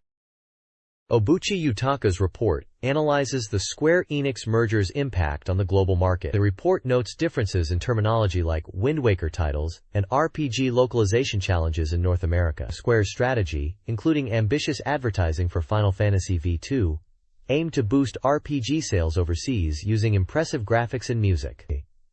The author highlights Square's internal localization strengths and their shift away from a failed movie expansion to focus on Final Fantasy. The merger is viewed as a potential boost for both companies, leveraging Enix's Chinese online presence with Square's Japanese Final Fantasy expertise. The report concludes with a personal reflection on the enduring appeal of older games and the author's gaming experiences. Sayako Sasu, composer for Custom Robo GX, discusses the game's music in a two-part interview. She composed most of the 40 tracks, with Shinji Hoso contributing battle and story themes. Some tracks from the original Custom Robo were reused, specifically ones associated with Fukashi. Sasu's creative process relies on intuition and is influenced by the director's scene descriptions. Hardware limitations on the GBA shaped the music's retro sound. Sasu also worked on Final Fantasy Tactics Advance and hopes to leverage her GBA experience in future projects. The page includes game screenshots and contact information. This page features the Tenon family comic strip by Hyanon, specifically Episode 10, titled Clash Nekome Mother vs. Chinkleman 1. The strip is dated December 13, 2002. The mother in the comic receives Pokémon Ruby and Sapphire for the kids before Christmas, as well as the Wavebird controller. She then plays The Legend of Zelda, The Wind Waker, calling it her turn. In another panel, she surprises her family dressed in Link's costume, because it's her birthday, and everyone is shocked when a Tingle appears. The next page of Tenon Family continues the comic strip. Sauhen is asked if he's already beaten a game. The characters are competing, showing off their skills in The Legend of Zelda, The Wind Waker, demonstrating techniques like the spin attack and feeding animals. They've also been practicing with special pre-order bonus items from The Legend of Zelda, Ocarina of Time. There's a mention of mastering past Zelda games and a focus on new techniques using the Am-Do button. They joke about feeding a pig and argue, ending with a promise to clear the game before Mother does and expressing determination not to lose. The characters discuss new items and Pokemon trading. It seems like the end of the year will be exciting. This page is a release schedule for GameCube and Game Boy Advance games. For the Nintendo GameCube, it lists games like Eternal Arcadia Legend, Top Gun, Ace of the Sky, Space Raiders, Ikaruga, Biohazard 2 and 3 Last Escape, and Winning 11-6 Final Evolution. There's also mention of Nintendo Puzzle Collection, Generation of Chaos, Evolution Snowboarding, Metroid Prime, and various games with tentative release dates. For the Game Boy Advance, it includes The King of Fighters, X2 Howling Blood, Elemix, Alice in Wonderland, Mojipiten Advance, Disney Sports, Snowboarding and Motocross, Inuyasha, Power Pro Pocket 5, Atelier Annie, RPG Maker Advance, Lord of the Rings, and Final Fantasy Tactics Advance. Some games have later release dates like Puzzle Mahjong, Sengoku Kakume Gaiden, Whistle, Dancing Sword, Maple Land, Metroid Fusion, and more. The tables give release dates, titles, publishers, prices, and catalog numbers. There's also a small section for Game Boy Color games. The page also has a Card E section for games like Hamtaro Card E. The next page presents a special interview titled Capcom's 7 Samurai. The page features a large group shot of 7 men identified as Kuki Kato, Shinji Mikami, Hiroshi Shibata, Hideaki Kamiya, Atsushi Inaba, Hiroyuki Kobayashi, and Goichi Suda of Grasshopper Manufacture. There's samurai sword imagery and text discussing the spirit of the modern samurai in the game industry. This page is an interview with directors and producers about 5 new GameCube titles. The interview features directors such as Shinji Mikami, director of PN.03, who mentions wanting to create a brighter game after working on Biohazard, Resident Evil series. Also featured are producer Hiroyuki Kobayashi, who worked on PN.03 and Biohazard 4, producer Atsushi Inaba for Beautiful Joe and Dead Phoenix, director Hiroshi Shibata for Biohazard 4, director Goichi Suda for Killer 7, and director Hideki Kamiya for Beautiful Joe. The interview touches on the concept of returning to the origins of game creation. Shibata discusses the release timing of Biohazard 4 for 200X and the keyword struggle. The team talks about creating fear through gameplay rather than just visual representation. There's also mention of Devil May Cry being born from a rejected Biohazard concept. The next page features an interview titled Cube de Shock 5 Titles, delving into the true intentions behind the new title announcements. Shinji Mikami jokes about how his head feels after the presentation. The discussion moves to the individuality of the software lineup and the lack of uniformity. Mikami notes how varied the online reactions were. There's talk about how the trailer for Beautiful Joe boosted its popularity. The conversation shifts to the costumes worn during the presentation, with Hiroyuki Kobayashi joking about being more eye-catching than the others. He mentions his red lame outfit, and the discussion veers into the price of his clothes, with the jacket costing around 50,000 yen. The team then discusses the reactions of women, particularly in the dressing room. The team touches upon the importance of appealing to adult gamers with these games.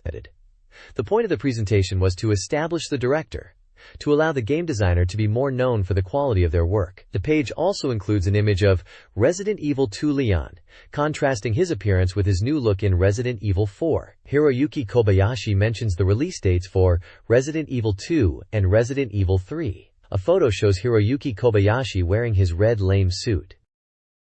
The next page showcases a special interview focusing on the new title announcements, with an emphasis on the titles that are being worked on. There is an image with various creators of the game. The conversation begins with the team members commenting on the unique style of the titles. Shinji Mikami jokes about how the directors have to be unique to get hired. The team discuss the titles being worked on. Dead Phoenix, Beautiful Joe, Page N.03, Killer 7. The team delves into the meaning behind the names and logo designs. They mention that the titles were originally different, but were finalized later. Shinji Mikami mentions that PN.03 was originally named Jagger, but it was changed due to negative feedback. They wanted something cool and futuristic sounding, eventually settling on PN.03, which evokes a sense of cool female imagery. Suda discusses Killer 7, originally Killer 77, and touches upon the 60s-70s TV show Playgirl feel of the logo. The team then talks about their new images and how they want to change the color scheme. They also discuss the removal of guns in the game and how it affects the overall feel. Kobayashi mentions that there is no longer a gun in the game.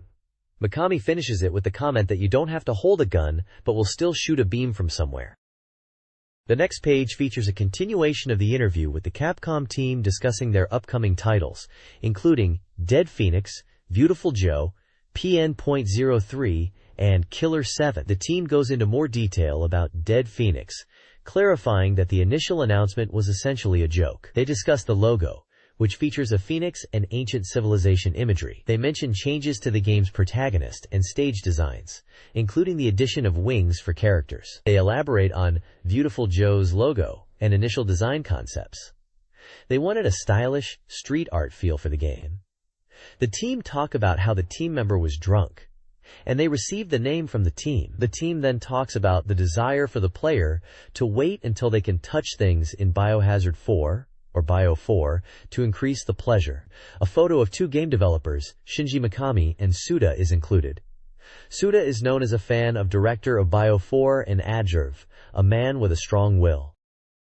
The next page features a special interview with the development team behind Killer 7 and PN.03. Suda talks about his desire to create an adventure game with unprecedented depth, emphasizing the intricate and complex nature of the game's world. He notes the unique visual style, where blood is portrayed in a pop art style, lending a sense of realism to the game. Suda then speaks of his appreciation of the visuals, with his appreciation for more realistic blood. Suda and Mikami recount their collaboration on Killer 7, beginning with Mikami's invitation for Suda to join Capcom. Suda expresses his initial concerns about being scolded by Mikami, leading to an amusing anecdote about his surprise at being offered the opportunity to work together. The interview shifts to PN.03, with Mikami discussing the game's development and the challenges of balancing creative freedom with commercial considerations. He highlights the importance of staff collaboration and mentions the difficulties of managing large development teams. The page includes a photo of Shinji Mikami, one of the developers being interviewed.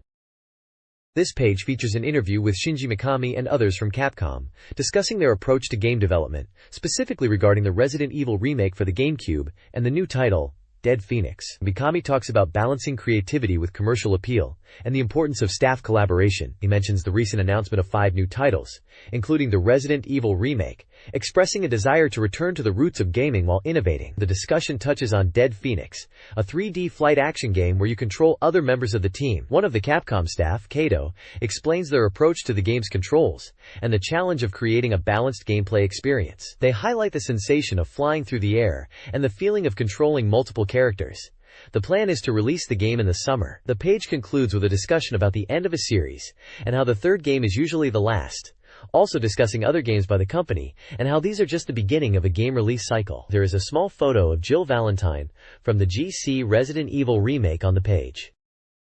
The next page features an interview with the team behind Beautiful Joe. They discuss the game's development and unique features, which started as a simulation game, but evolved into an action simulation hybrid. The interview touches on elements like the sense of speed and exhilaration, the character design, and the over-the-top action sequences. Mikami mentions the game's narcissistic camera system that allows players to view themselves in action, as well as the use of slow-motion effects and zoom shots. The team also talks about creating challenging and stylish enemies, with the characters designed to be cute and memorable.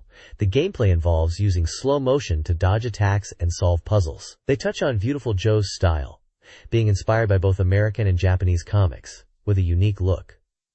There are also plans for a media mix including manga and anime. Also mentioned on the page is a plan to launch the game and CD soundtrack at the same time.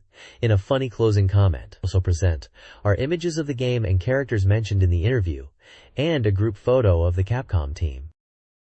This page is a roundtable interview with members of the Capcom team, discussing their impressions of each other. The group consists of Shinji Mikami, who is seen as both a mentor and someone with strong opinions. Others on the team view him as a unique individual who always sticks to his path and does not shy away from speaking his mind. The team members are Shinji Mikami, Hideki Kamiya, Katsuhiro Shibata, Tatsuya Minami, Masami Euchi, and Jun Takeuchi. There is also discussion of Hideki Kamiya, who is portrayed as always reading horse racing newspapers when he has free time, but is dedicated to his work, and considered a bit eccentric by the other members. The interview touches on their working relationships, with comments about how Mikami guides and mentors the younger staff.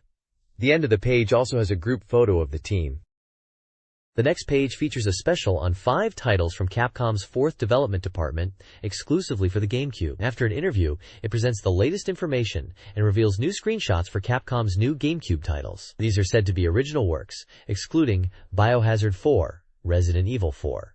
So they should give you a good idea of what the games are like. The focus is on page N.03, product number 03, a game directed by Shinji Mikami and produced by Hiroyuki Kobayashi. The tagline speaks about a new challenge, moving from realism to functional beauty, and from black to white. The article states that Mikami's representative work, the Biohazard series, can be compared to the color black due to its dark visuals, detailed graphics, and realistic movements. In contrast, PN.03 aims for a different concept: simple, white-tone graphics and speedy, dynamic action. The protagonist, Vanessa Z. Schneider, represents a delicate and feminine image, which is the game's basic concept. The page has screenshots of Vanessa in action, emphasizing acrobatic maneuvers and combat.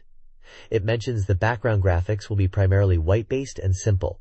There's also a technical breakdown of the game on the right side of the page, that the title is Page N.03, product number 03. By Capcom, scheduled to release on March 27, 2003, the genre is action, supports 1 player, and the memory card block is yet to be determined. The next page delves deeper into the enemy design of page N.03, specifically the computer-controlled weapons known as cams, emphasizing the unexpectedness of transformation as a key concept. The page highlights the functional beauty of the cam's design, drawing a parallel to German tanks in terms of functional design, white-toned graphics, and simplicity. The focus is on the unexpected transformations they undergo.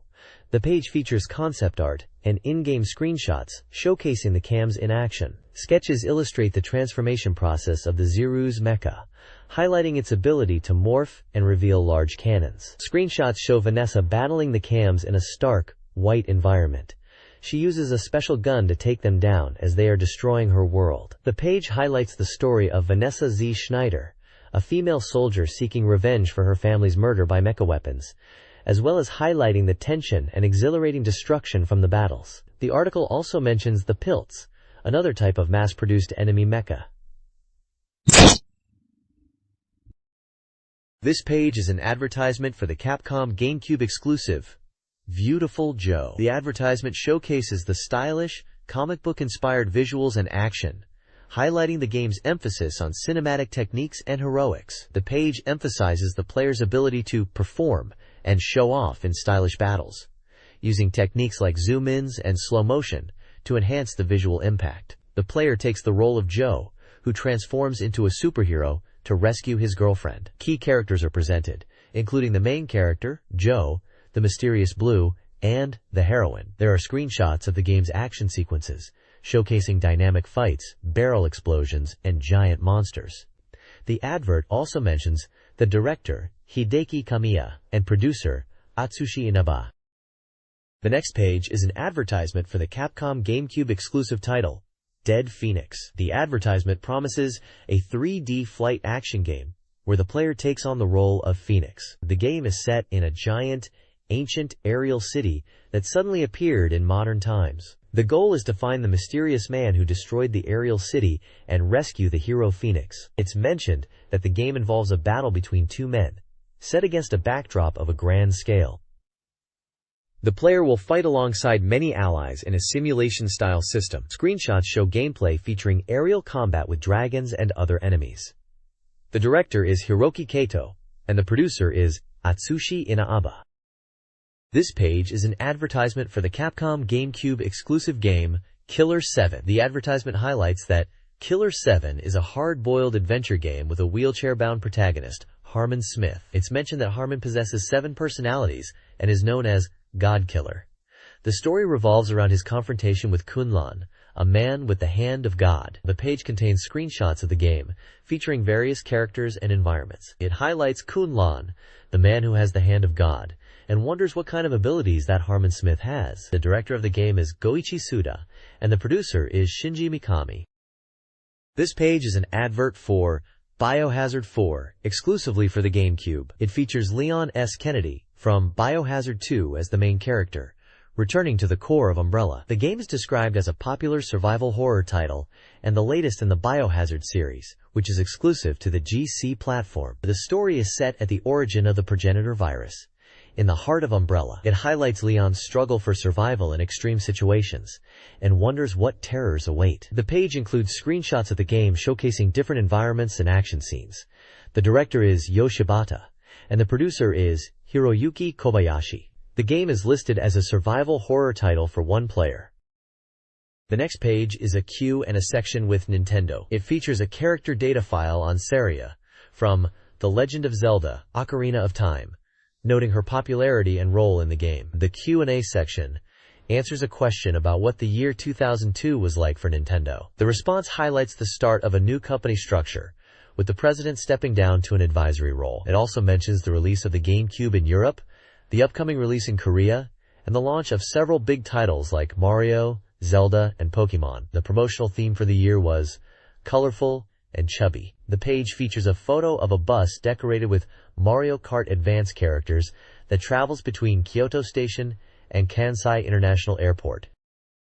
The next page features a queue and a section with Nintendo focusing on upcoming game releases for the GameCube. The first question asks if there will be any big announcements at the end of the year. The response teases that while nothing might be revealed by year's end, there are plans for future announcements and exciting developments in 2003. The team is preparing to surprise players and hints at unannounced big titles, potentially including Mother or Mario RPG.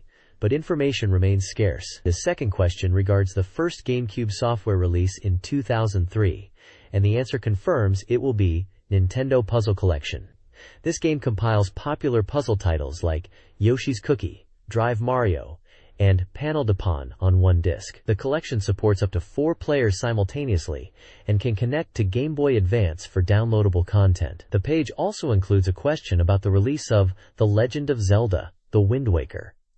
The response is positive, praising the vast ocean, unique art style, and characters. It encourages players to fully explore the game world and immerse themselves in the story, hinting that it might even bring them to tears. Images include screenshots from Dr. Mario within the Nintendo Puzzle Collection, a photo of Link from Wind Waker being chased by pigs, and a photo of a man in a Well Melee shirt flashing a peace sign. Please provide the text you would like me to summarize. The next page is a queue and a section called Nintendo's Question Box. It features questions from readers answered by Nintendo. One question asks about releasing a controller in Link Green to commemorate the Wind Waker. Another question asks if game creators play their own games. The answer is that they do, and that game development is a collaborative effort with specialists in various areas like scenario writing, character design, and programming. There's also an inquiry about Animal Crossing being released in English.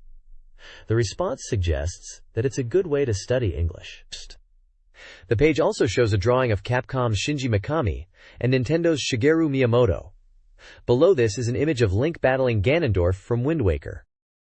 The next page showcases Animal Crossing Village Pride Festa, a celebration of player-created villages in Animal Crossing for the Nintendo 64. It mentions a weather event in the game, comparing a snowy day to the real-world city of Tokyo. The page announces the Tanukichi Award for Outstanding Villages, and highlights the entry of Yuka Nakamura from Aichi Prefecture, who featured a GameCube in their village. There's also a section on the Tropical Village Report from a player named Sophia Tsubaki Aruji from Shiga Prefecture, showcasing unique villagers and relationships. The page also includes snippets about various aspects of the game, such as deep character settings inspired by Star Fox, and a player who used the game's design tools to create Donkey Kong furniture. A brief section discusses mysterious stories, like having villagers dress up as Haniwa statues. There are also images of custom clothing designs, one based on the fire emblem, the Binding Blade Archer class.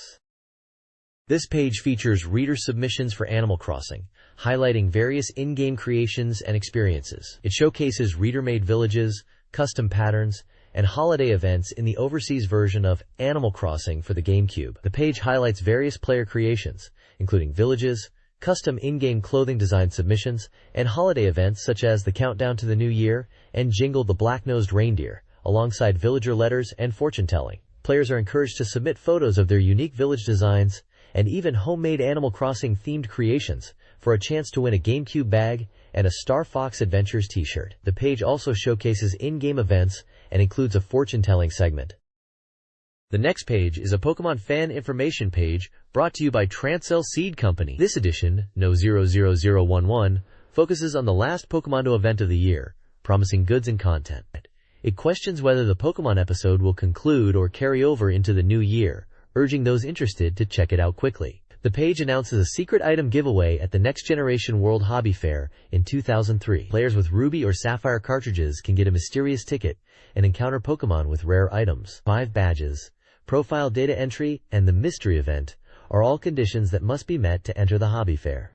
Additionally, it promotes the Pokemon Hiroba Winter Campaign, offering Pokemon images for mobile phones from December 2, 2002 to January 13, 2003. It includes information on accessing the service and obtaining special images from Pokemon Ruby and Sapphire. The content includes melodies, wallpapers, greeting cards, and a Pokemon goods shop and prize corner. This page highlights upcoming Pokemon events and merchandise. The theatrical version of Pokemon Heroes, Latias and Latios, released during the summer, is coming to video and DVD. VHS tapes are priced at 3,800 yen and DVDs at 3,980 yen.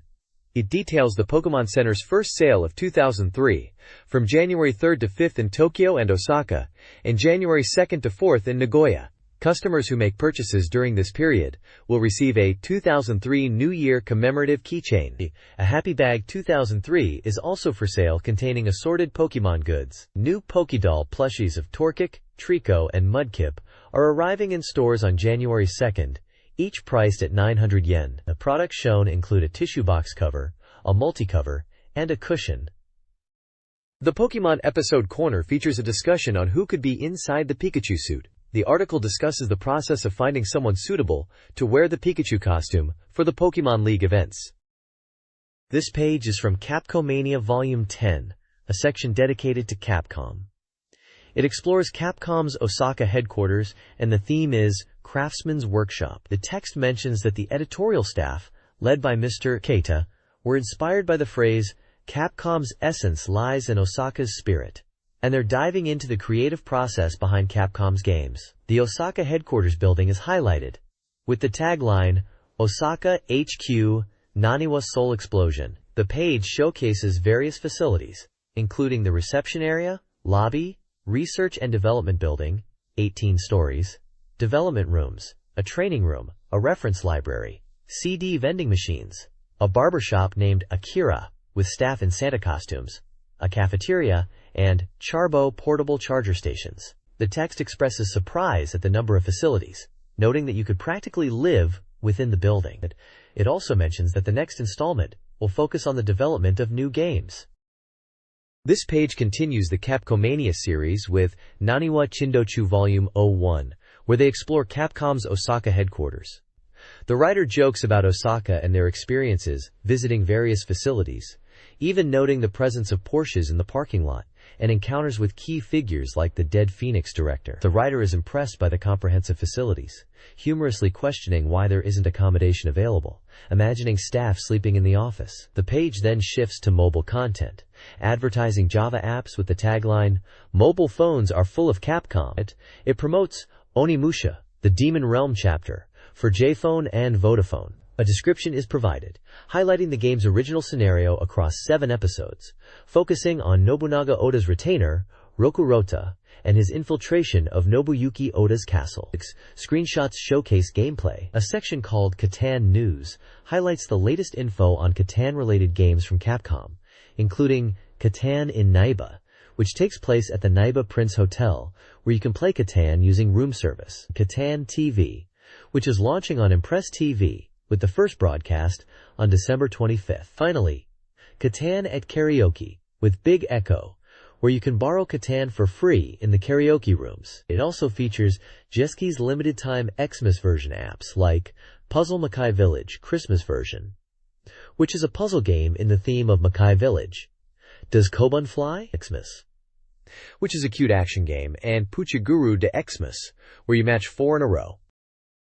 This page is all about Sega taking on Sonic Team in a series of games. The focus is on Super Monkey Ball 2 and its party games, with the goal of challenging Sega's development studios. The current record stands at 4 wins and 6 losses for the editorial team. This time, the challenge is Monkey Billiards 2, featuring 4 different game types, including 9-ball, rotation, and 8-ball. It's described as easy to pick up, even for beginners, with helpful guides to show the trajectory of the balls. The opponents are led by Yuji Naka, the creator of Sonic, along with Sonic Team members Akinori Nishiyama and Mariko Takeda. The game played is Go Q1, where the goal is to compete for the highest score across 2 sets. Despite a strong start from the muscle, a series of mistakes led to Sonic Team taking the first set, with the editorial team pulling off a lucky shot in the second set to win. The page also highlights the chance to win prizes, including a large Sonic Advance 2-store display panel and fleece blankets. Finally, there's a promotion for the Knights downloadable content for Joy Carriers. Players who complete the Dream Messenger quest in Pipso will unlock Knights. The next page features an interview with Sonic Team, focusing on their recent projects and office environment. The interview starts with the team reflecting on their move to the Nintendo GameCube and Game Boy Advance, acknowledging that it may have initially lowered the age demographic of their fanbase. They appreciate how smaller children can now enjoy their games. They mention Sonic's 12th birthday in 2003, noting a sharper design compared to earlier iterations. They discuss their approach to Game Boy Advance titles like Sonic Advance 2, with the creation of Cream the Rabbit. They note that Amy, from the previous GBA game, was already popular, but Cream was designed to be even easier for beginners to play. The discussion includes the ability to play 4-player simultaneous games in the new Sonic games on 1 cartridge. They share anecdotes of international marriages resulting from connections made through Phantasy Star Online. So, recent fan art of KO characters has been arriving. There is also the possibility of a new Sonic title, as well as Knights being considered as a new title with a high degree of perfection that developers strongly desire. The page features screenshots from Sonic Adventure 2 Battle and Phantasy Star Online Episodes 1 and 2, as well as photos of the Sonic Team office, which include a relaxing tile room, a Sonic room, and a display case of Sonic merchandise. The next page opens with Mario Sinetai, a collection of fan art. The author reflects on 2002 coming to an end and hopes that 2003 will be a wonderful year for Nindori. Illustrations shown include fan art for games like The Legend of Zelda, Ocarina of Time, Final Fantasy Tactics Advance, Star Fox Adventures, Ace Attorney, Earthbound, Super Smash Bros. Melee. There are also shoutouts to specific fan artists, such as Matcha Pudding Princess and a drawing of Marth from Super Smash Bros. Melee. The next page is a continuation of fan art submissions from readers, starting with a piece referencing The Legend of Zelda, Ocarina of Time, specifically Nabooru. Another drawing features Fox and Crystal from Star Fox Adventures. There's also artwork of Rockman.exe 3, Mega Man Battle Network 3, with a bug style change, 0, and GC version, Zelda fan art with Wind Waker style. The general selection section highlights fan art of Leon from Resident Evil 4 and Star Fox characters. A fan also submitted art from Ace Attorney and artwork of Yuka-san in Hot Springs with Pikachu and Kirby. The bottom section is titled Collaboration of Hearts and shows the unit members' collaboration works with Yoshi, Baby Mario, and Daisy. This page contains a collection of 4-panel comic strips, 4, and fan art submissions from readers, all themed around Nintendo games. The first comic strip features The Legend of Zelda, Ocarina of Time, where Link obtains an enemy's sword and wonders if he can keep it as a pet dog. Another comic is about Resident Evil, featuring Jill and Chris, focusing on the partnership system and zapping. A third strip features Mario and Luigi trying to play a game on Christmas, but they're struggling with the console setup. The next comic depicts the artist's interpretation of a child realizing the difference between young Link and old Link from the Legend of Zelda games. Artwork of Zelda. Additionally, there are other fan art submissions and comic strips, including a strip featuring the author's interpretation of the old tale of Urashima Taro, but with Zelda characters. A comic about creating version names for Pokemon pairs. A comic of Fox and Crystal from Star Fox Adventures, doing a test. A Super Smash Bros. Comic, where Samus Aran and Link are caught in a grapple.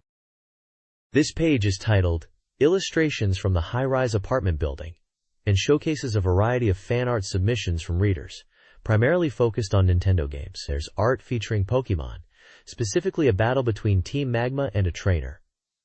Another piece depicts a cute Quagsire noting its dual grass/steel type. Also features art from the game Tactics Ogre, and another piece featuring Rumi and Sistina. Fan art is showcased for Golden Sun depicting a battle scene with Poseidon. There are several The Legend of Zelda pieces, including artwork inspired by the Wind Waker, Majora's Mask, and various other Zelda games. The artists often include comments about their inspiration or the characters they've drawn. Also included are artworks for Super Smash Bros. There's also a fan art submission for Biohazard Code, Veronica, an artwork for the game Capcom vs. SNK, and artwork of the game Phantasy Star Online. Additionally, there's fan art dedicated to Harvest Moon and Rune Sapphire. There's also artwork featuring Chris and Jill from Resident Evil Code, Veronica. The next page, titled This Month's Theme, Merry Christmas, showcases fan art submissions themed around Christmas, featuring various Nintendo characters. One piece features a The Legend of Zelda, Ocarina of Time, inspired art of Saria with a Christmas gift.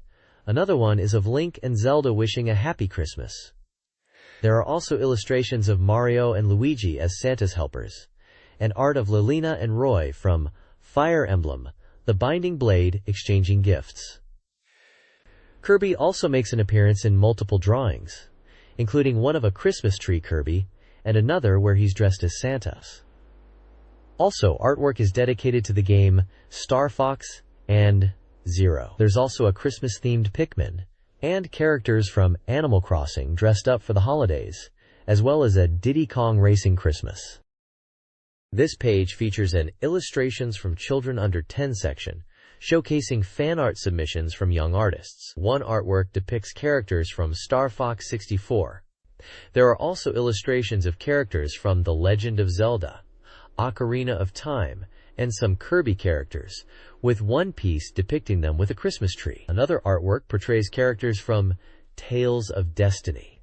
The page also includes an illustration fan letter section featuring fan art and letters from readers, one including Link and Zelda. The lower section, titled People Who Are Into This, presents fan art of Link with a muscular physique, humorously titled Builder's Legend, alongside an American version of Link with a unique style and a rendition of Link. Finally, at the bottom, there's information about submitting illustrations, including size requirements, pen name, address, and submission deadlines. Volume 84 closes January 7th, and Volume 85 closes February 7th. The submission address is also provided. The next page is a feature on the original Metroid, subtitled The Scroll of Introducing the Stories of Past Works. The text mentions, Emergency order. Defeat the Metroid on planet Zebes. Destroy the mechanical organism Mother Brain. From Galaxy Federation Police, M510. The feature starts with an overview of the story, set in space era 20x5.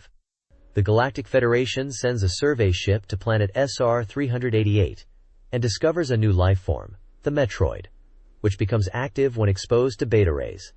It feeds on the energy of other organisms. It's suspected the planet SR-388 was destroyed by someone due to the Metroid. The space pirates take interest in this dangerous life form, with planet Zebes as their base. The Metroid is captured, and the Galactic Federation's ship is attacked. Fearing the Metroid will be used as a weapon, the Federation hires bounty hunter Samus Aran to destroy the space pirate base.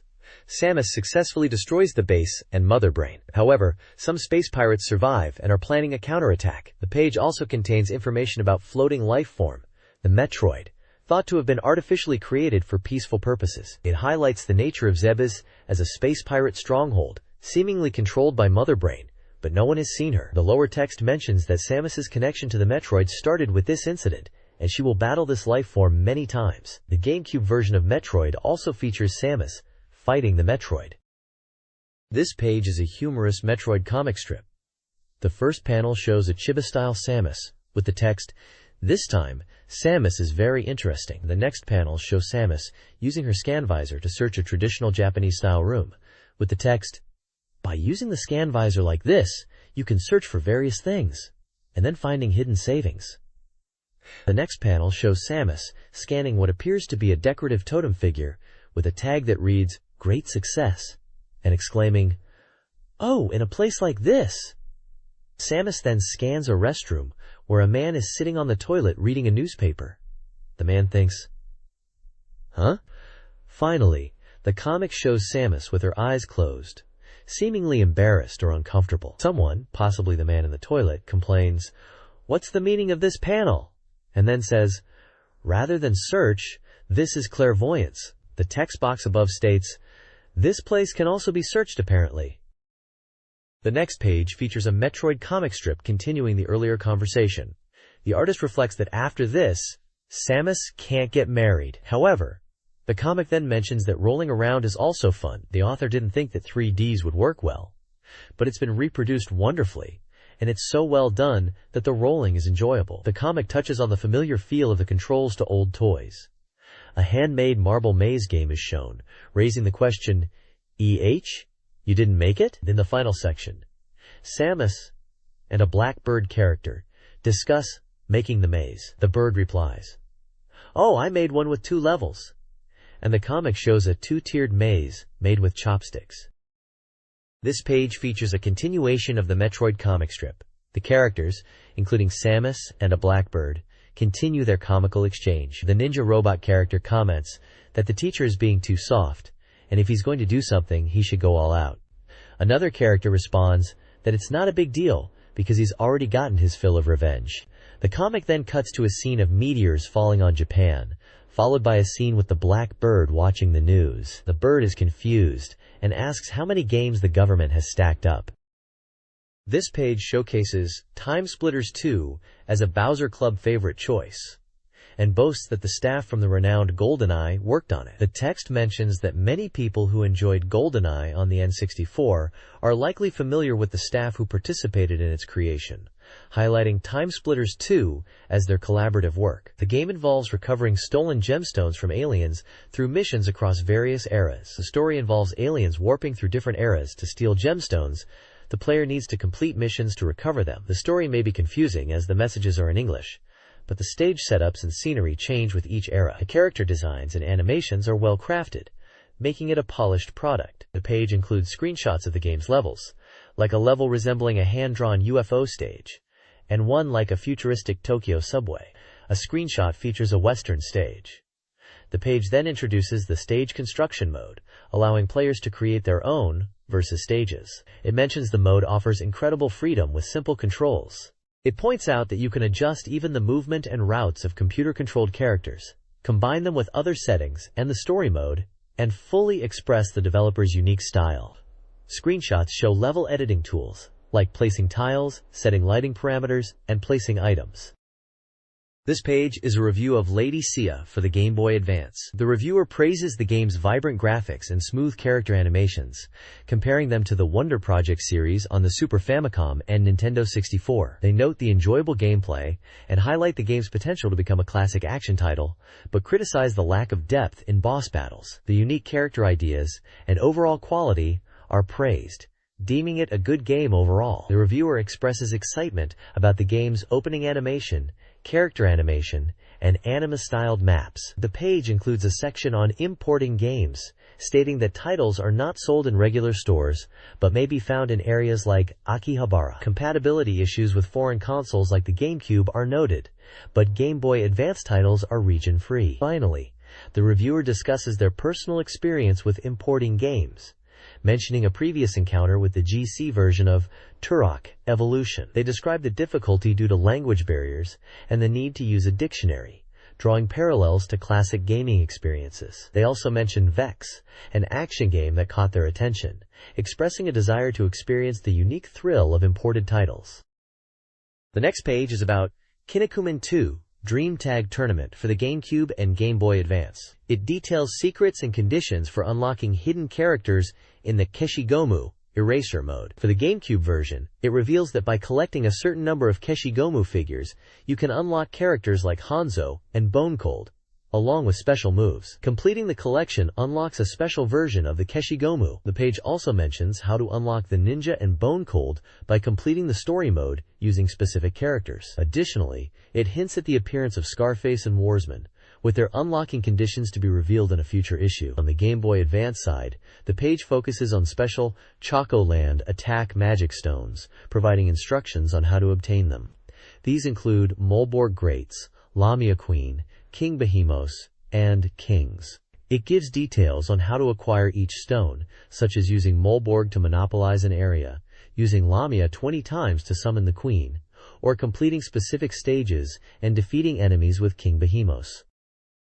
This page from 64 Dream Magazine contains various sections highlighting game tips, tricks, and reader submissions. First, there's a segment for Tales of the World, Narakiri Dungeon 2 on the Game Boy Advance, where a player named Yuria Yamagishi shares an infinite combo trick. It involves equipping a mascot, dressing Amiya with specific clothing to boost her accuracy, and cornering enemies to perform a continuous attack. Next is a Chokuk Advance 2 section, also on GBA, focusing on linking the game with the GameCube version. This unlocks new races and cars in both games. The page features a call for submissions for a Dream Technique segment, inviting readers to share their best game exploits for a chance to win prizes. There's a corner called Provisional Doripraise Hall, where readers share their unique gameplay experiences. This time, someone named Mahojin from Tokyo writes in with a Zelda Ocarina of Time exploit from the Nintendo 64 version involving the Water Temple and hookshot usage. Another section is about Virtual Pro Wrestling 2 on the 64. A player named Yasushi Shiraishi from Fukuoka shares his creative wrestler editing creations. There are images of custom wrestlers, some resembling comic book characters, others resembling everyday people. The page also has the bottom sections, with more funny characters from wrestling, and a call to continue to send in more Doripraise submissions. The next page from Nintendo Dream introduces the editorial team for the 2002 strategy guides, posing the question, who is the strategy guide boss? The page features information about upcoming strategy guides for January, including Pokemon Ruby and Sapphire, and The Legend of Zelda, The Wind Waker, and Kururin Paradise. The guidebook editing team includes the strategy guide editor-in-chief, Muscle Igarin, credited with 3 books, whose representative work is the Super Mario Sunshine Guide, and the strategy guide production manager, Okachan Neru, credited with 4 books. There are also lists of positively reviewed games for the Nintendo GameCube and Game Boy Advance with their prices, and a list of winners for a competition. Game titles mentioned include Luigi's Mansion, Wave Race, Blue Storm, Pikmin, Super Smash Bros., Melee, Animal Crossing, Animal Forest, Super Mario Sunshine, Star Fox Adventures, Eternal Darkness, Invitation to Darkness, Mario Party 4, Metroid Fusion, Tactics Ogre, The Night of Lotus, Mario Kart Advance Golden Sun, The Lost Age, Wario Land Advance, Magical Vacation, and Super Mario Advance 2. A preview of upcoming Nintendo GameCube software is presented, showcasing various games including Spider-Man, Rollorama, Wario World GC, and more. Titles like Page N.03, Beautiful Joe, Rockman XZ Transmission, and Warrior Blade are also featured, along with fighting games based on Naruto and Soul Calibur. Sonic Adventure 1, Virtua Fighter Quest, and a Tales series entry are also highlighted. RPGs like Eternal Arcadia Legend, and a new title from the Xenosaga creators, as well as a port of Resident Evil 2 Director's Cut and Resident Evil 3 Nemesis, round out the preview. The preview also explains the color-coded genre system, ACT, RPG, ADV, etc., and notes the release of 13 games in the past 2 weeks. Please provide the text you would like me to summarize. The next page features a roundup of upcoming and released GameCube titles. For upcoming releases, there's Definitive Edition Nippon Professional Baseball Water Island Baseball All-Stars vs. Pro Baseball, tentative title. Mario Golf GC, tentative title. Mario Tennis GC, tentative title. And Nintendo Puzzle Collection. A page expresses anticipation for the Mario sports titles and highlights that Nintendo Puzzle Collection includes Drive, Mario, Yoshi's Cookie, and Panel de Pon, all with 4-player support and GBA connectivity where you can download and play each game. Released titles are displayed in a table, including details such as genre, game title, developer, release date, price, and required blocks, listing games like Super Monkey Ball, Luigi's Mansion, Super Smash Bros. DX, Sonic Adventure 2 Battle, and many more across action, RPG, adventure, simulation, shooting, sports, puzzle, and table genres. Also featured is Dokapon DX, The World is Full of Demons, an RPG-style board game. There is also a section introducing The Pilgrimage, a welfare game for the elderly, where players virtually experience the 88-temple pilgrimage in Shikoku, with the ability to connect a pedometer to add real-world steps to the game and enjoy the pilgrimage. The next page is a manga advertisement for Arimix, a Game Boy Advance action title developed by Sims and with manga by Asami Satoru. The ad features Skip, a young boy who has a ring with elemental powers, and a girl named Mel, who is Skip's childhood friend. It showcases a scene where Skip is confronting a large, armored enemy and using his ring to fight back, along with dramatic manga panels showing the characters in action. The blurb mentions Skip can transform using the powers of fire, ice, and earth.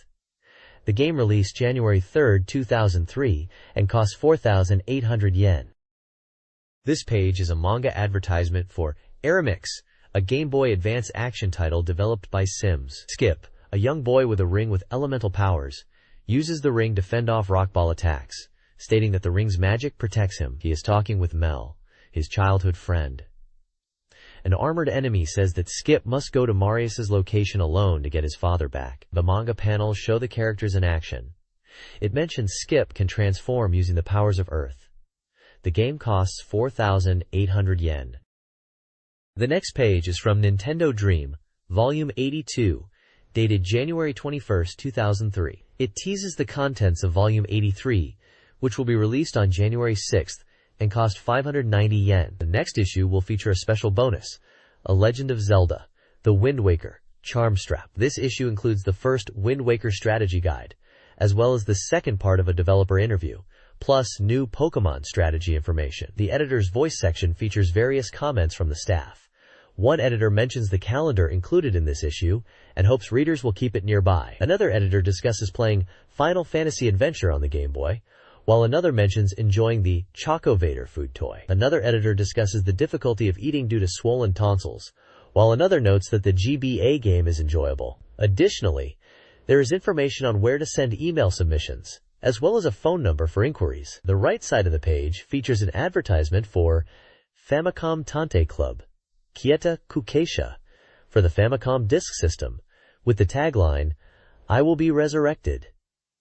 The staff list includes names like Takashi Yamamori, editor, Akihito Sao, editor-in-chief, Toshihiro Takashima, deputy editor-in-chief, and other members who worked on editing, cooperation, ad and cover design, DTP, photography, illustrations, and comics and advertising. Finally, contact information for Nintendo Dream is provided, including the publisher's address and phone number. The next page is a full-page advertisement for The Legend of Zelda, The Wind Waker on the Nintendo GameCube, highlighting the game's adventure-filled world, sailing mechanics, and captivating story. The ad features artwork of Link and other characters sailing on the King of Red Lions, along with text describing the experience and the game's unique charm. The next page is a full-page advertisement for Mr. Driller Drill Land, a Namco game on the Nintendo GameCube. The advertisement is for the opening of Drill Land on December 20th, featuring a host of characters from the game. It showcases 5 attractions: DR India Adventure, Star Driller, World Drill Tour, The Whole of Druaga, and Horror Night House. The advertisement indicates that it is open year-round and costs 6,800 yen, excluding tax. It also details access to the game through game shops, where players can get the game and aim for 500 meters underground. There are also shop guides for collecting Pori points and enjoying shopping at the shopping mall.